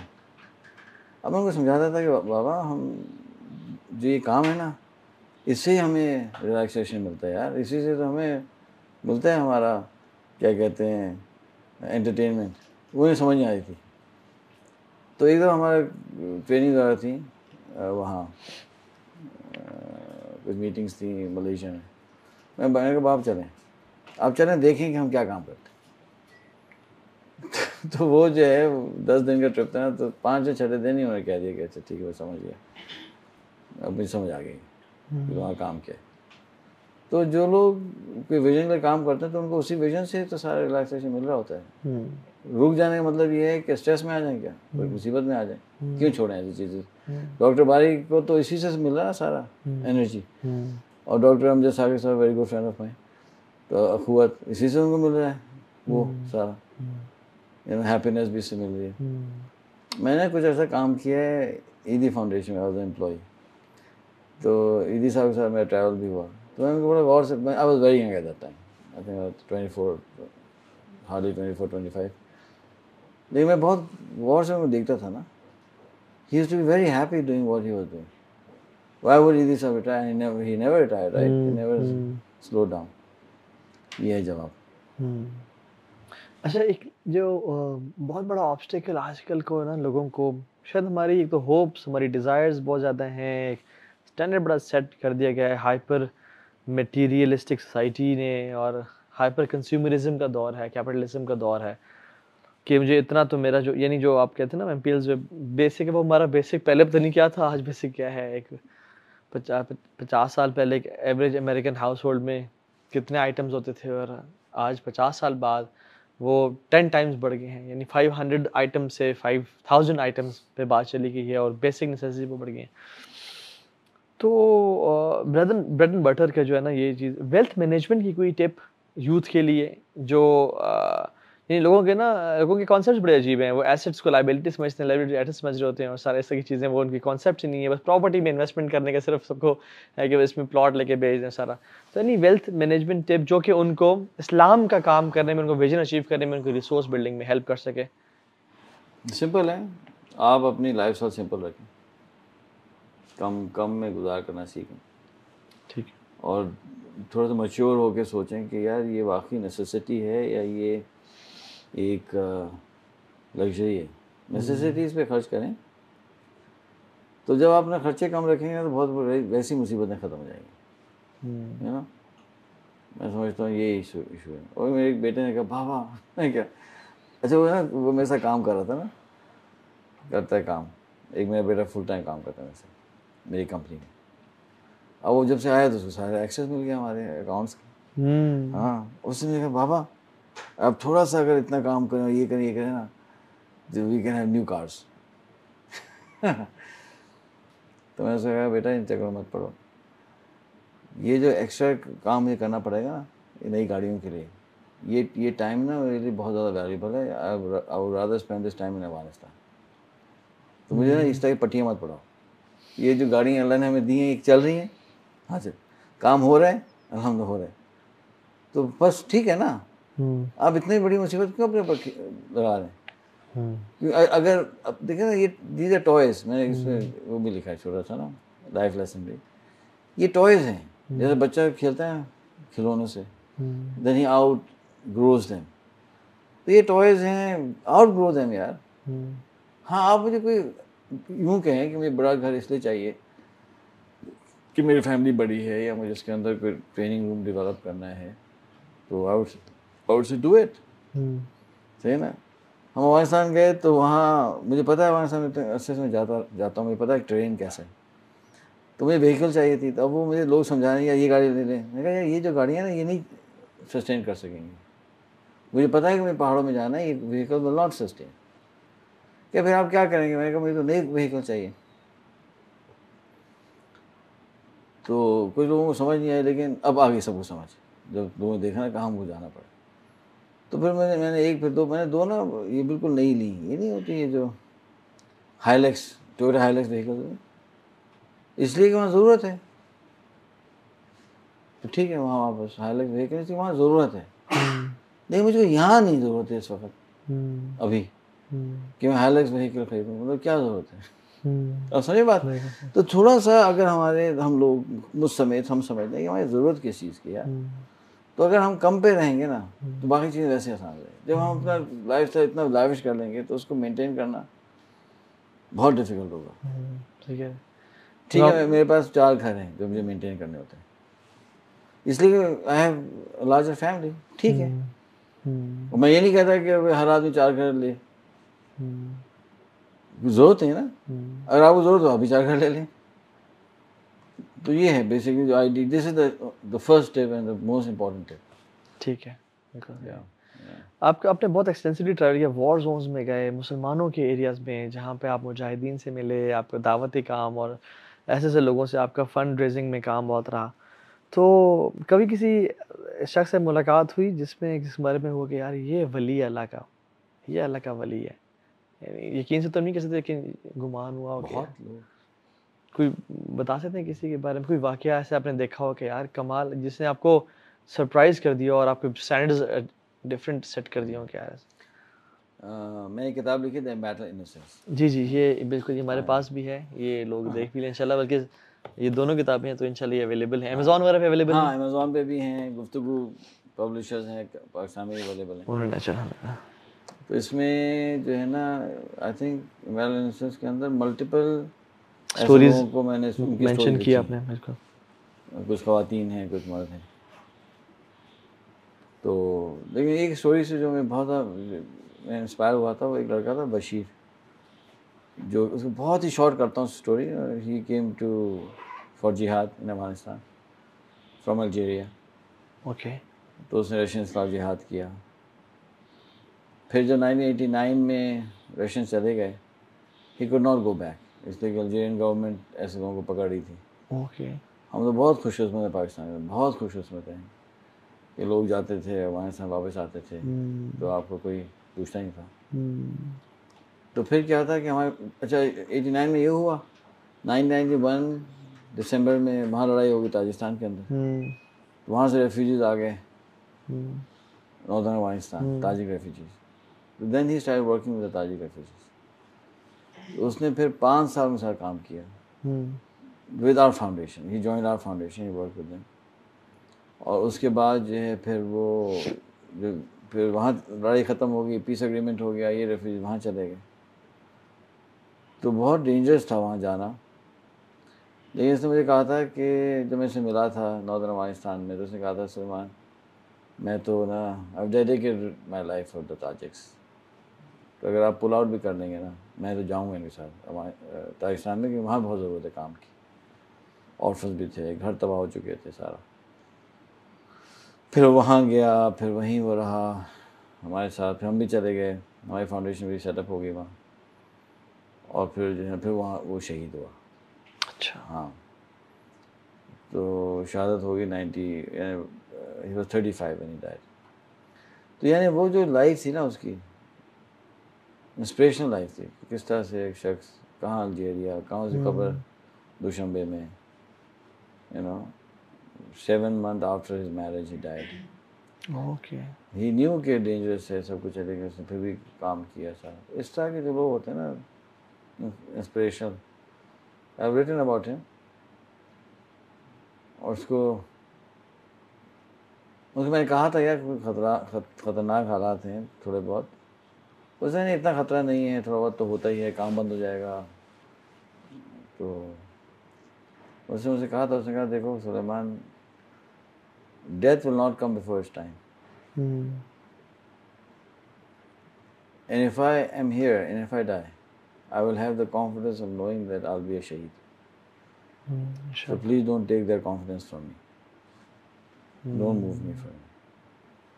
तो ये जो है ना, क्या कहते हैं, एग्जाम्पल है बशीर की एग्जाम्पल। तो इस तरह से बहुत वॉर्स में देखें, वॉर्स में क्या होता है, wars are very interesting places. They will bring the worst of the mankind and the best of the mankind on one stage. जंग में ही होता है। दुनिया के बेहतरीन लोग और दुनिया के बदतरीन लोग ना एक जगह पे आए थे, पूरी दुनिया से खींच कर। Exactly. तो अगर आपको अच्छे लोगों से मिलना है ना तो जंग में जाए, आपको बेहतरीन लोग मिलेंगे, फिल्टर है ना, बिल्कुल। और वर्स्ट लोग भी मिलेंगे। कि कोई जालिम होगा, कोई मजलूम होगा, जैसे बोस्निया में था, चेचनिया में था, ताजिकिस्तान में था, मुसलमान मजलूम थे और जालिम लोग थे, तो उन्होंने कैसे कैसे जुल्म किए हम सोच भी नहीं सकते। और यहाँ से कैसे कैसे फिर हेरोइक जो है वो एफर्ट्स। आपकी मुलाकात हुई अल-खत्ताब से? नहीं, नहीं, चेचनिया में थे। चेचनिया में थे, पहले अफगानिस्तान में थे, फिर चेचनिया चले गए। बिल्कुल नहीं, मेरी मुलाकात नहीं, लेकिन बहुत क्लोज हमारे फुटस्टेप्स बहुत क्लोज हैं। ओके। यहाँ जब मैं नॉर्दर्न अफगानिस्तान गया तो कुछ अर्से पहले निकले थे। ओके। जब मैं चेचनिया पहुंचा तो you know he was another part of Chechnya, okay. but he was around at that time. Sir भी आपका अल्टीमेट विजन क्या है? जो हुजूर सल्लल्लाहु अलैहि वसल्लम का विजन था कि कुरान में है ना, अल्लाह ताला ने फरमाया हुवल्लज़ी अरसला रसूलहु बिल हुदा व दीनिल हक़ लियुज़हिरहु अला दीनि कुल्लिही वलौ करिहल मुशरिकून। कि दीन को दुनिया में कायम करना, ये है हुजूर का विजन, हमारा विजन। तो इसकी इम्प्लीमेंटेशन के लिए आपने ट्रेनिंग्स और ये तो चूज़ किया, कभी पॉलिटिक्स सोचा? नहीं, क्योंकि बहुत बड़ा इम्पैक्ट है वो भी, एक प्लेटफॉर्म है, लेकिन डायरेक्टली नहीं। मेरा काम ये है कि जो पॉलिटिकल पार्टीज़ हैं ना, तो 2 पॉलिटिकल पार्टीज़ मेरे क्लाइंट्स हैं। अच्छा। तो I am helping them develop vision, I am helping them जितना कुछ कर सकता हूँ। तो बजाय सीनियर लीडरशिप। हाँ बिल्कुल। ओके। तो उसमें ये हो रहा है कि अल्हम्दुलिल्लाह they learning, they are understanding what I am trying to say. अगर हम ये फ्रेमवर्क्स, ये आइडियाज़, ये चीज़ों को दे दें और वो उसको कर देंगे तो ज़्यादा, तो I am more effective equipping multiple political parties with the right concept than to come into politics and kind of dilute everything ना। मतलब पॉलिटिक्स के अंदर हालात ऐसे हैं। आप तो कभी ऐसा नहीं हुआ कि आपके नॉलेज को लेके ऑन विजन मैनेजमेंट सारा एक बंदे ने अपने गलत मकासद हासिल करना पॉसिबल ही नहीं है, इसलिए कि जो फ्रेमवर्क हम पढ़ाते हैं वो इस्लामिक फ्रेमवर्क है, इस्लामिक फ्रेमवर्क से कैसे करेंगे। ये है कि टाइम मैनेजमेंट सीखा, उससे भी उल्टे सीधे काम कर लिए किसी ने, वो तो अलग बात है। लेकिन अगर आप विजनिंग का प्रोसेस करते हैं तो वो तो पॉसिबल ही नहीं है ना। जैसे आप फ्रेमवर्क को इस्तेमाल करेंगे तो आप तो फ्रेमवर्क से इन्फ्लुएंस होंगे ना, और उससे बाहर नहीं निकल सकते। जैसे वेस्टर्न एजुकेशनल सिस्टम है, अब आप जब उसमें जाते हैं तो आप जितनी भी कोशिश करते हैं आपको हर जगह से ब्लॉक हो जाते हैं। भले आप MSA बना लें, आप कुछ कर लें, क्योंकि वो फ्रेमवर्क का एक पावर होता है ना, तो वो आपको खींचता चला जाता है। Framework is like a river flowing very fast speed. तो अगर आप उसके साथ नहीं बहेंगे ना, तो आप अगर उसे क्रॉस भी जाने की कोशिश, बहुत डिफिकल्ट होगा उसको करना। बिल्कुल सही। तो अगर वेस्टर्न फ्रेमवर्क की ये मिसाल है, तो इस्लामिक फ्रेमवर्क तो उससे ज़्यादा पावरफुल है। आप एकदम आए तो फिर तो आपको निकलना, गलत जगह पे जाना मुश्किल हो जाएगा, फिर आप उसी के थ्रू बहेंगे। जैसे अफगानिस्तान के अंदर तो उल्टे काम करना बहुत मुश्किल हो गया आजकल। करते हैं लोग, हाँ करते हैं, फिर भी थोड़ा हमें इन्फॉर्मेशन आती है इधर उधर से, बहुत मुश्किल है। इसलिए का वो एक फ्लो है ना, कोर्स भी बन गए, ये भी बन गया, तो आप कैसे करेंगे, मुश्किल है बहुत। सलमान भी, हम जब इंस्टीट्यूट्स में जाते हैं ना, आप समझ लें शायद किसी ही इंस्टीट्यूट में ऐसा सवाल ना आया हो, हर इदारे में, how to achieve consistency in life, इस्तिकामत कैसे है। चाहे वो नेकियों पे है, चाहे वो लाइफ के बाकी मैटर्स पे है, चाहे वो जिम पे है, चाहे वो पढ़ाई किसी चीज़ में भी है। तो consistency is a very big issue in our humans में वैसे। तो इसका कोई टिप्स? देखिए, एक बात असल में ये है कि कंसिस्टेंसी जो है ना, वो एक सिम्टम है, और उसके पीछे जो है ना मल्टीपल रीजन हो सकते हैं। तो या तो आप एक जनरल टिप दे दें लोगों को। जनरल टिप ये होगा कि भाई आप कंसिस्टेंट लोगों के साथ रहें।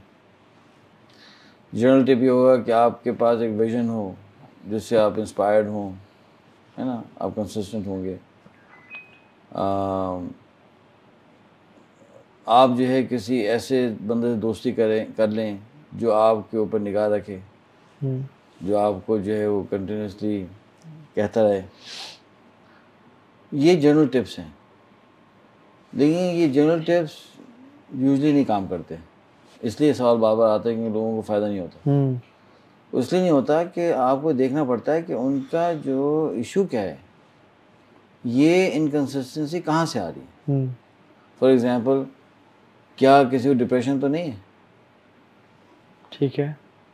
अब depression could be clinical depression for example, ठीक है। It could be genetically transmittable, it could be due to circumstances. जो एक आदमी डिप्रेस्ड है, उसके कॉर्टिसोल लेवल बढ़े हुए हैं, उसका जो है डोपामिन लेवल नीचे है, तो ज़ाहिर बात उसको बहुत मुश्किल होगी कंसिस्टेंसी करने, है ना।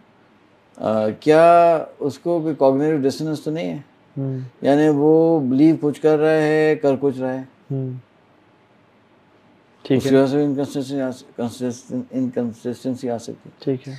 क्या उसकी कोई आइडियोलॉजिकल यानी डायकोटमीज तो नहीं है, कोई कन्फ्यूजन्स तो नहीं है? क्या वो ऐसा नहीं कि तकदीर को गलत समझ रहे हैं?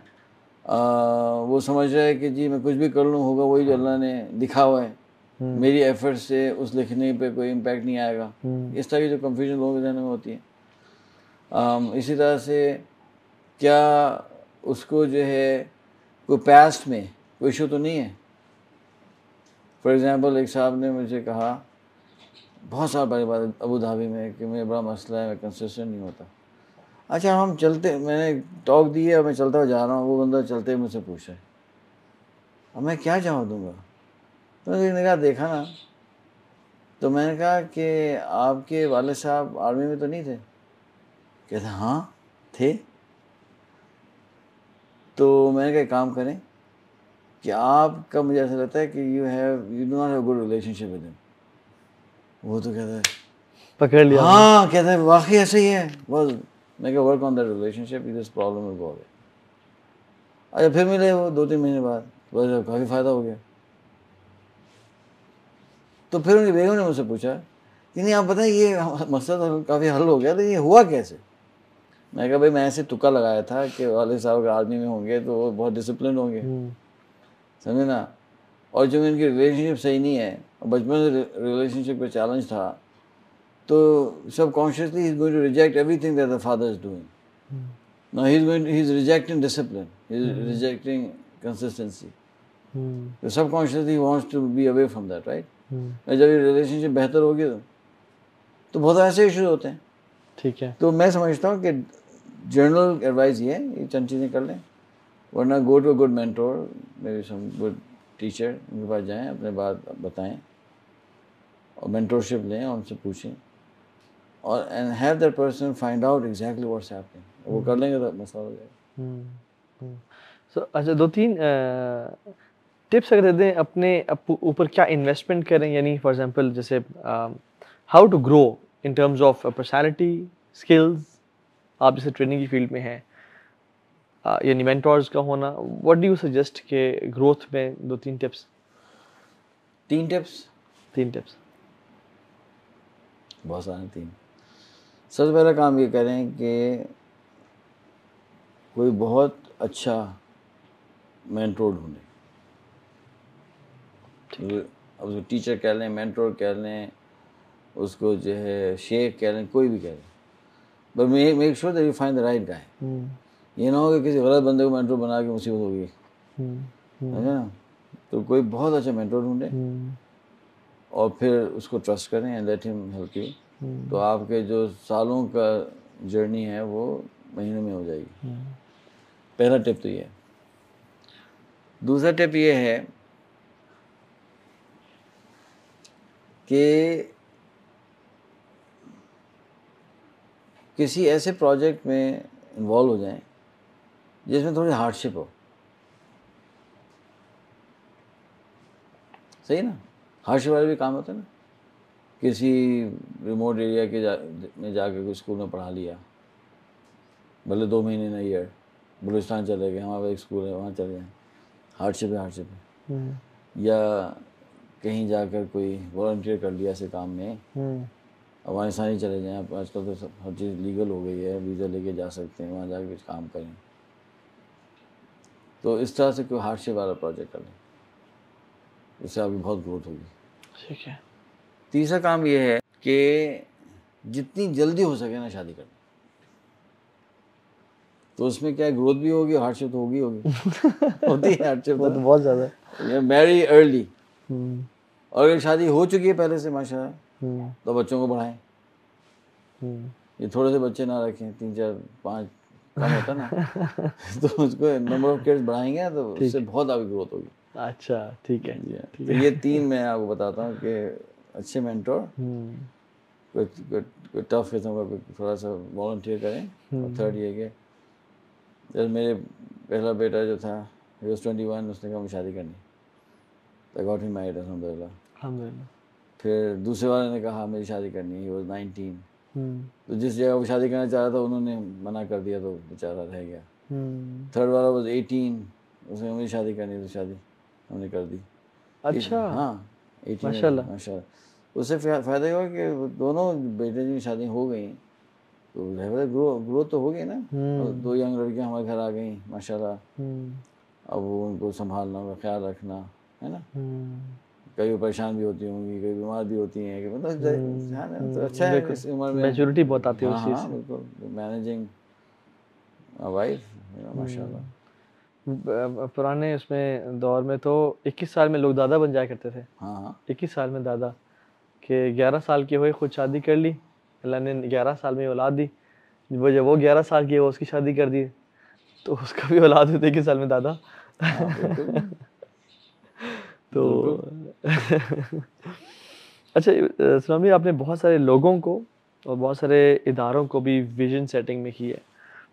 कुछ इदारे ट्रेनिंग तो आपने सेम दी है, कुछ इदारे कामयाब हो जाते हैं विजन अचीव करने में, कुछ इदारे नाकाम, या कुछ लोग कामयाब हो जाते हैं, कुछ लोग नाकाम। दोनों में क्या डिफरेंस, क्योंकि वो फिर लाइफ कोचिंग भी आप करते हैं, एक आपको आपका फीडबैक रहता होगा, क्या डिफरेंस देखते हैं? एक फैक्टर है जो सबसे बड़ा डिटरमिनिंग फैक्टर है कि आप अपने विजन इन इंस्टीट्यूशन या एज एन इंडिविजुअल आप कामयाब होंगे नहीं होंगे, जो सबसे बड़ा डिटरमिनेंट है। इसका ख्याल रखें, जो हम विजन डेवलप करें तो उसमें ऑलरेडी आइडियोलॉजी भी है, पर्पस भी है ना। हम तो अपने उस फ्रेमवर्क से बात करें, ऐसे नहीं कोई भी बात उठा के शुरू करें। बिल्कुल, हमें पता है कि वो बहुत ही यानी एक स्ट्रक्चर तरीके से विजन डेवलप होता है, उसके पीछे एक प्रॉपर रिगर होता है, प्रॉपर रिसर्च होती है, ऐसे नहीं होता। अब ये इतना अच्छी तरह से डेवलप होने के बाद कामयाबी नाकामी का क्या डिटर्मिनेंट है, वो है जिसको हम कहते हैं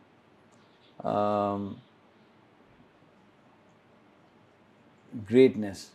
what is greatness in our definition?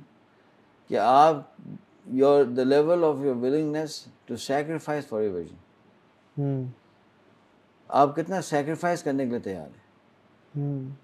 तो जहाँ ग्रेटनेस लेवल होता है, यानी एक लेवल है उसके ऊपर होता है, तो वो कामयाब हो जाते हैं। और जहाँ लोग उसके लिए सैक्रिफाइस करने के लिए तैयार नहीं होते, सैक्रिफाइस नहीं करते, वो फेल जाते हैं। ओके। क्योंकि जब भी आप इस्लामिक फ्रेमवर्क से आज के ज़माने में विजन बनाएंगे तो आपको बहुत सारे चैलेंजेस आएंगे और आपको अच्छा खासा स्ट्रगल करना पड़ेगा आज के ज़माने से।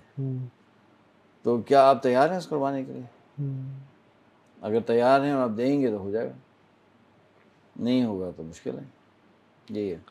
मैंने अपने मेंटर से पूछा था कि आप ना उम्मत, क्योंकि वो सऊदी के साथ भी काम करते हैं, वो इंटरनेशनल वो फूड के साथ भी काम करते हैं और बड़ा एक्सपोजर, अब उम्मत को फ्यूचर में कैसे, पाकिस्तान नहीं है अब उम्मत की बात, तो उन्होंने कहा कि मैं तो तोहा बड़ी मार पड़ते हुए देखता हूँ, जो हमारे भी करंट हालात है ना, हमें बहुत मार पड़ेगी, हम पे जुल्म किया जाएगा और फिर हम सुधरेंगे और फिर उठेंगे काफ़ी अरसे बाद। वो ना खैर अपना ओपिनियन था। मैं समझता हूँ कि आपका exposure is 100 times more than him. तो आपको क्या लगता है कि उम्मत कितने जल्दी उठेगी, कितने जल्दी क्या ज़वाल ये मज़ीद चलेगा, क्या ये मार ये मज़ीद पड़ेगी जो अभी फ़िलहाल ज़िल्लत का हम लोग शिकार हैं, या टाइम अच्छा करीब है? इसके दो आंसर हैं मेरे। पहले ये कि आई डोंट नो, मेरी नॉलेज और इंटेलिजेंस और एक्सपीरियंस इस लेवल का ही नहीं है कि मैं कोई कमेंट करूं। दूसरी बात ये है कि I do not understand how does this answer will affect the world, how will this discussion will affect the world. हमें ये पता है कि जहाँ भी हम हैं, हम एक बहुत पावरफुल विजन बनाकर, हम अल्लाह सुब्हानहू तआला पे तकिया करके हम अपनी पूरी जान लगाएं तो हम बहुत कुछ कर सकते हैं। तो हम अपना पूरा फोकस वहाँ करें, एक्टिविटी पे। वो है ना कि एक शेर है, उसकी वो जाने उसे पार से वफा था कि ना था, तुम फराज अपनी तरफ से तो निभाते जाते, शिकवाए जुल्मत शब से तो कहीं बेहतर था, अपने हिस्से ही कोई शमा जलाते जाते। देखिए ना, फ्यूचर में क्या होने वाला हमें पता नहीं है। अगर हमें पता चल भी जाए तो क्या कर सकते हैं आप उसके लिए? There is nothing you can do. Vision जो है ना, वो प्रिडिक्शन की बेसिस पे बनता ही नहीं है। विजन तो आइडियोलॉजी की बेसिस बनता है। चाहे आपका फ्यूचर में बुरा होने वाला अच्छा होने वाला, डजंट रियली मैटर। आपको तो अपना काम करना है। सही। मुझे जब अफगानिस्तान का हुआ ना, ये काबुल में फतह हो गई, तालिबान आ गए, तो हमने शुरू किया काम कि भाई दे नीड, ये आ रही थी रिपोर्ट्स कि यार वो तो फैमिन हो जाएगा, सारे वेस्टर्न एनजीओ, सारे तो नहीं, अक्सर वेस्टर्न एनजीओ निकल गई, अमेरिकन निकल गए, सारे एड बंद हो गई, उनके पैसे बंद कर दिए उन्होंने, $9 बिलियन। तो कुफार का तो ये ख्याल था कि भाई इतना ज़्यादा प्रेशर डालो कि ये कोलैप्स कर जाए।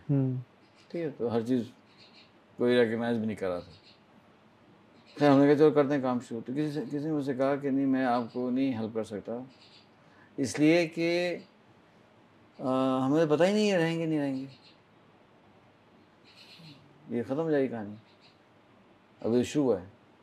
तो मैंने उनसे कहा था कि अगर मुझे ये लिख के आप दे दें कि ये 10 दिन के बाद ख़त्म हो जाएंगे, still I will not stop working. क्योंकि मैंने तो करना अल्लाह को राज़ी करने के लिए यार। अल्लाह सुब्हानहू तआला मुझसे ही सवाल करेंगे तुम्हारे पास जो रिसोर्सेज थे तुमने किया या नहीं किया, ये सवाल होगा ना। अगर वहाँ फेमिन का अंदेशा है, स्टारवेशन का अंदेशा है, खाने को नहीं है, तो यार हम तो अपनी कोशिश करेंगे ना भाई। पहले तो हम नहीं करते थे, इसलिए कि जो 20 साल ये लोग बैठे हुए थे नेटो वाले, तो वहाँ पैसे की कमी नहीं थी, वो तो पानी की तरह पैसा बहा रहे थे, तो हम क्या जाके करेंगे। वैसे भी we were not invited, we are not welcomed. अब वो लोग निकल चुके हैं, लोगों को ज़रूरत है, तो हमने अपनी कोशिश करनी है ना, चाहे ख़त्म हो जाए ख़त्म हो जाए यार। तो अल्लाह का फजल नहीं हुआ, 2 साल हो चुके हैं। तो कहने में से ये था कि यार मेरी एक राय है कि हम फोकस करें एक्टिविटी पे, अल्लाह को राज़ी करें। इसलिए हदीस में आता है कि अगर एक शख्स एक दरख्त लगा रहा हो, पौधा, और एकदम क़यामत क़ायम हो जाए, तो क्या करना चाहिए? उसको लगा दे, नोइंग कि क़यामत आ रही ख़त्म हो जाएगा।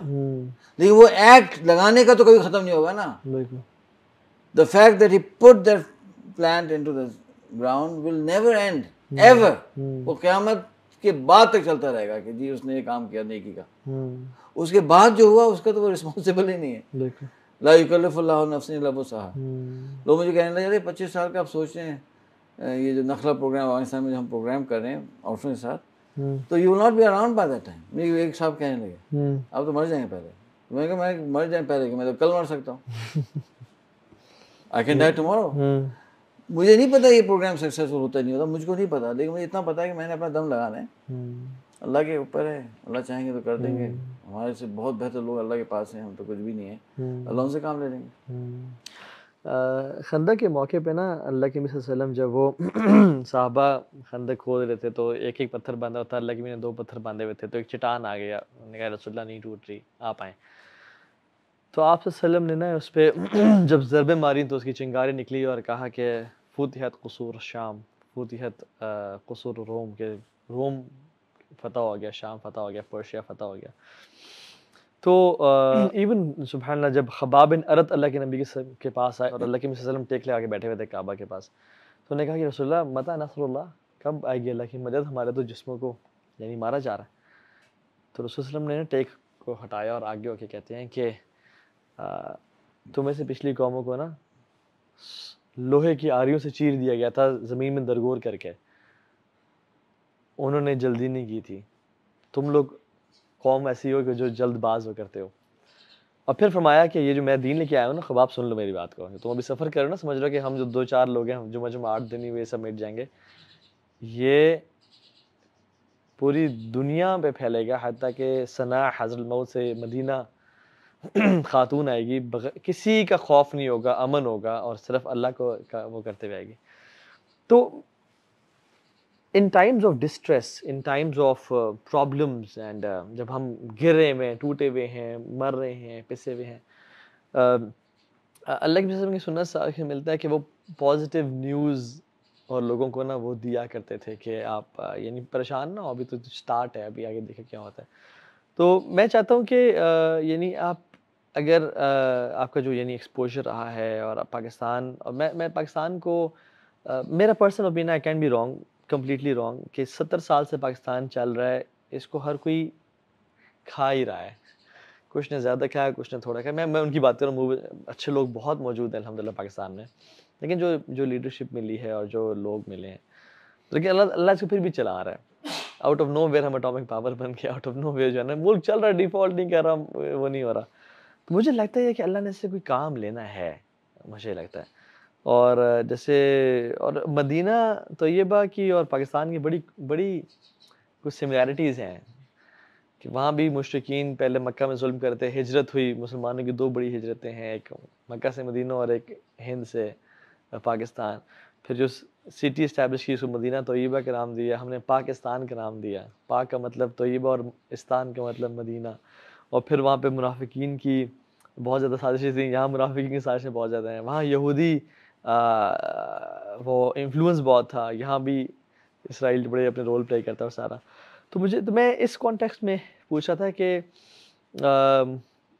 डू यू थिंक कि यानी आफ्टर मीटिंग, यानी आप ऑफिशियल से भी मिलते हैं और पॉलिटिशियंस, और आप बड़े-बड़े लोगों से, बड़े-बड़े इदारों से मिलते हैं, जो कि हमारे हमारे अंदर यानी कोई अच्छी न्यूज़, कोई अच्छी खबर, कोई अच्छे वक्त आने वाला है?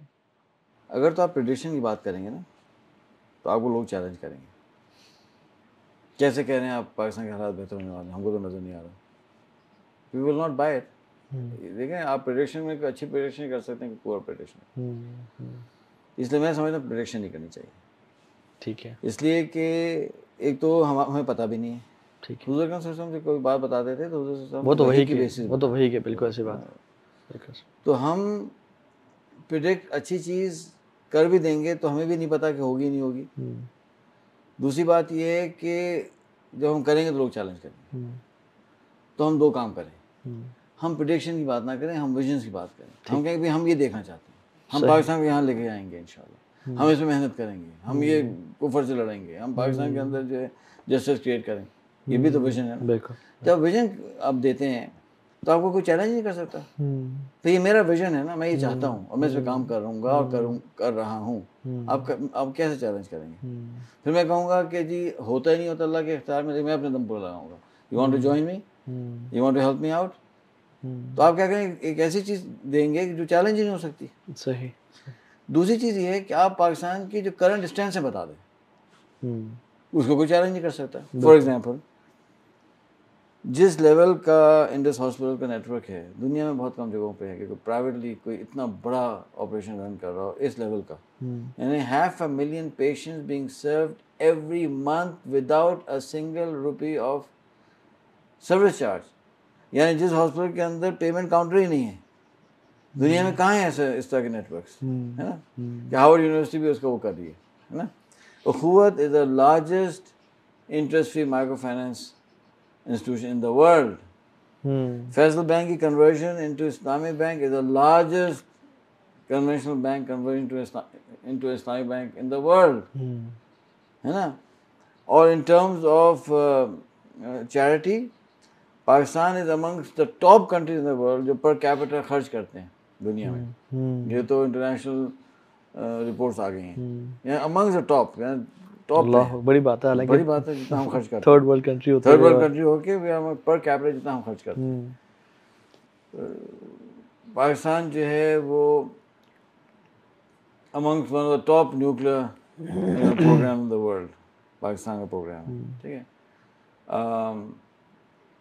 जो हमारा डिलीवरी सिस्टम है, मिसाइल सिस्टम है, one of the best in the world. Pakistan is the only Muslim country in the world and amongst the few countries in the world that produces a very high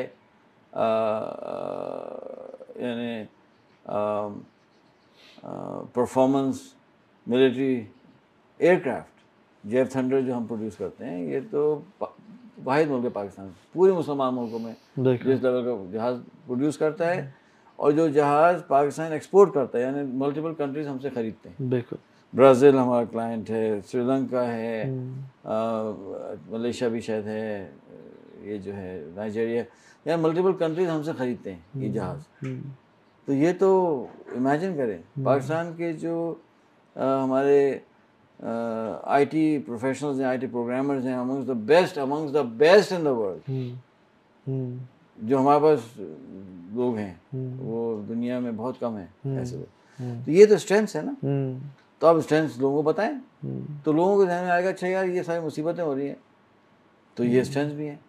फिर वो कहते हैं जी हमारे leader अच्छे नहीं हुए। ठीक है, लीडर्स हमारे पास ठीक है, उनके अंदर बहुत बुराई थी, हमारे हर लीडर ने अच्छी काम भी किए, तो वो भी तो हाईलाइट कर सकते हैं। फॉर एग्जांपल नादरा का सिस्टम, मुशर्रफ साहब को सब बुरा बुरा कहते हैं, उनमें खामियां भी थी, लेकिन उनकी स्ट्रेंथ भी बयान कर सकते हैं। नादरा का सिस्टम उन्होंने ट्रिगर किया, वन ऑफ द बेस्ट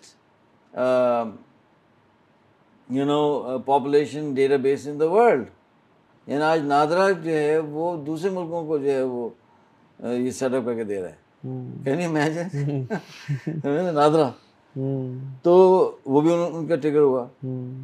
यानी मेरे नादरा से बहुत आना जाना है ना मेरा, बच्चों की वजह से, तो पूरा वो सिस्टम है यार, कसम से मेरा सारा सिस्टम उन्होंने कैप्चर किया हुआ है। आपको तो बहुत ही ज़्यादा आना जाना है, वो सारा कैप्चर कर लेते हैं ना वो।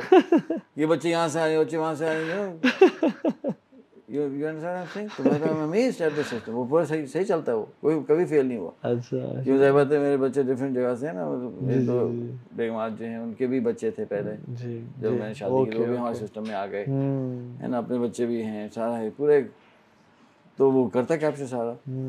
फिर मुशर्रफ साहब ने ये किया, ये जो है इस्लामाबाद एयरपोर्ट, अमेजिंग। मैं दुनिया में बहुत मैंने ट्रैवल किया, is one of the best airports I've ever seen.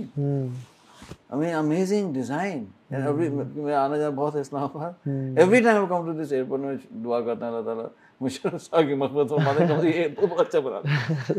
दुआ तो कर सकते हैं किसी को, ये काम अच्छा कर दिया। इस तरह से कराची में वो है, अरे बाईपास है, वो भी उनका ट्रिगर हुआ है जी। अच्छा, अब हम कहते हैं जी ये बड़े बुरे हैं, कौन? ये नहीं हमारे बुरा बुरा कहते हैं नवाज शरीफ साहब को, ठीक है, चलो उनकी खामियां तो होंगी, उनकी स्ट्रेंथ बयान कर सकते हैं कि जब बोस्निया की जंग हुई थी तो he was the one who allowed Pakistani army to help the Bosnian army ना। तो वो जो असिस्टेंस थी उससे बहुत बड़ा फर्क पड़ा। एंटी टैंक मिसाइल चले गए, तो फिर ही वाज देयर। हमारा जो न्यूक्लियर एक्सप्लोजन था तो ही टुक अ स्टैंड कि नहीं भी होगा, समझे ना। हम इनको बड़ा बुरा कहते हैं, ये जो नहीं है उनके भाईजान जो है हमारे प्राइम मिनिस्टर बुरा कहते, लेकिन उन्होंने बड़े बड़े काम किए हैं माशाल्लाह। तो जो हमारे लीडर्स को कहते बुरा लीडर हैं, ठीक है, बुराई होती है, लेकिन उन्होंने उनके जो अच्छे काम को भी हम हाईलाइट कर सकते हैं। अब पता है कि इतना बड़ा सपोर्ट किया है इन्होंने इंडस हॉस्पिटल को, बिलियंस रुपये का इन्होंने जो दिए हैं असिस्टेंस, शहबाज शरीफ साहब ने। अच्छा जी, ये जो मुजफ्फरगढ़ का हॉस्पिटल था, शहबाज शरीफ साहब ने डॉक्टर बारिक को बुलाया और पूरा हॉस्पिटल हवाले कर दिया यार, 1 बिलियन रुपए की कंस्ट्रक्शन थी, ये कह कर कि जी मैं चाहता हूँ कि इंडस हॉस्पिटल इस हॉस्पिटल को मैनेज के बेहतर मैनेज कर लेगा, पंजाब गवर्नमेंट इतना अच्छा मैनेज नहीं कर सकेगी। एग्जैक्ट वर्ड्स मैं नहीं एग्जैक्टली याद है, लेकिन इस तरह से तो ये बहुत बड़ा उनका वो था काम है ना। अच्छा, उस पर उनको कोई क्रेडिट तो नहीं मिला, nobody even knows कि शहबाज शरीफ साहब was the one who gave Muzaffargarh Tayyip Erdogan hospital to Indus hospital. कोई इसके बारे में नहीं सोचता। रिसेंटली फंड रेजिंग हुई तो a few billion rupees fund raise करके दिया इंडस हॉस्पिटल को शहबाज शरीफ साहब ने। बिल्कुल बिल्कुल, कोई इसकी बात नहीं करते, है ना। तो कहने का मतलब ये था कि ये जो है ना कि हमें लीडर अच्छे नहीं मिले तो उसको भी थोड़ा टोन डाउन कर देना चाहिए, तो बैलेंस कर दें। उनकी बुराइयाँ भी हैं लेकिन हर लीडर ने कोई ना कोई अच्छाइयाँ भी की हैं, उसके ऊपर काम भी उन्होंने किया है। अब कुछ लोग इनके पीछे पड़ गए हैं, इमरान साहब के मिसाल, इमरान खान का नाम ही ले सकते शायद आज। ठीक है, चलो इनसे भी गलतियाँ हुई लेकिन अच्छे काम भी किए हैं। सऊदी खान में वो हॉस्पिटल बनाया, जो है वो यूनिवर्सिटी बनाई है। और जो इनके ज़माने के अंदर इमरान खान साहब के ज़माने में इन्होंने एक बहुत ज़बरदस्त बंदा हायर किया, मिनिस्ट्री ऑफ टेलीकॉम ने एक बहुत ज़बरदस्त बंदा हायर किया, मेरे बहुत करीबी दोस्त हैं वो। He was a telecom expert ना, तो he started producing changing the policies, जिसकी बरकत से, और इमरान खान साहब ने उसको अप्रूव किया, जिसकी बरकत से Pakistan is not now does not import mobile phones any more. Pakistan जो है वो मोबाइल फ़ोन एक्सपोर्ट करने की पोजीशन में आ चुका है। ठीक, saving over $400 million worth of foreign exchange every year. अब ये तो उनके टर्म में हुआ ना, तो ये तो अब इसको तो नहीं निगेट कर सकते इमरान खान साहब। दूसरी बात ये है कि हम पाकिस्तान के स्ट्रेंथ्स बताएं जो कि हैं, जो कि डॉक्यूमेंटेड हैं। ऐसी बात ना करें जिसमें कोई वो नहीं है, सर पैर नहीं है। यानी अगर शहबाज शरीफ साहब की कोई स्ट्रेंथ्स हैं तो बता दें, नवाज शरीफ साहब की तो बताएं, उनकी भी बताएं। मिसाल तौर पे बहुत बुरा कहते हैं लोग, सिंध के नहीं है मुराद अली शाह, लेकिन जिन लोगों ने इनके साथ बहुत क्लोजली काम किया है वो मेरे दोस्त हैं या वो तो बहुत तारीफ करते हैं। और मुझे पता चला कि यार वो तो हर साल तक 2 बिलियन रुपीज़ दे रहे हैं इंडस हॉस्पिटल को, ये कहकर कि ये तो डॉक्टर बारी साहब ये काम तो हमारा था, हम नहीं कर सके, आप कर रहे हैं तो we would like to support you. एक और हॉस्पिटल है, न्यू नेटल हॉस्पिटल है बच्चों का, वो पूरा बना के उन्होंने दिया। तो यार बुराई तो सब करते हैं, तो भाई किसी की अच्छाई भी तो हाईलाइट करें ना। अब ये तो नहीं हो सकता कि मैं बोलूँ मुराद अली शाह साहब के साथ जितना भी मेरे को डिफरेंट ओपिनियन हो, but I cannot come out and say कि यार उन्होंने ये काम नहीं किया, तो किया है तो भाई एक्सेप्ट तो करें। Exactly. इसको तो उससे क्या होगा कि हमारे जो यूथ है उसको ख्याल आएगा नहीं इतने भी सारे गधे नहीं हम सब हमको मिल रहे हैं यार, कोई उनके अंदर स्ट्रेंथ्स भी हैं, हमें थोड़ा सा बैलेंस करना चाहिए। वीकनेसेस भी हैं, ठीक है, we do not accept those weaknesses हैं, उनको हम बिल्कुल रिजेक्ट करेंगे, लेकिन जो उनके स्ट्रेंथ है उसको भी तो करें। तो बच्चों के जहन में ख्याल आएगा कि नहीं यार इतना बुरा नहीं है जो बताया जाता है, स्ट्रेंथ्स भी हैं हमारे लोगों के अंदर, उसको भी हमको हाईलाइट करना चाहिए। या नहीं, बेहतरीन सवाल में, थैंक यू, जज़ाकल्लाह खैर। अल्लाह ताला आपकी जो एफर्ट्स है इन्हें कबूल फरमाए, इन्हें बरकत दे, आपके लिए सदका जारिया बना दे, और आपके इन कामों को आने वाली दुनिया तक, यानी आने वाले सालों तक, थाउजेंड्स एंड थाउजेंड्स ईयर्स अल्लाह ताला चलाता रखे, और हमें भी कुछ ना कुछ कंट्रीब्यूट करने की तौफीक दे। बारकल्लाह फ़ीकुम, मच प्लेजर हैविंग यू, जज़ाकल्लाह खैर, अस्सलाम वालेकुम, बहुत शुक्रिया। जज़ाकल्लाह खैर।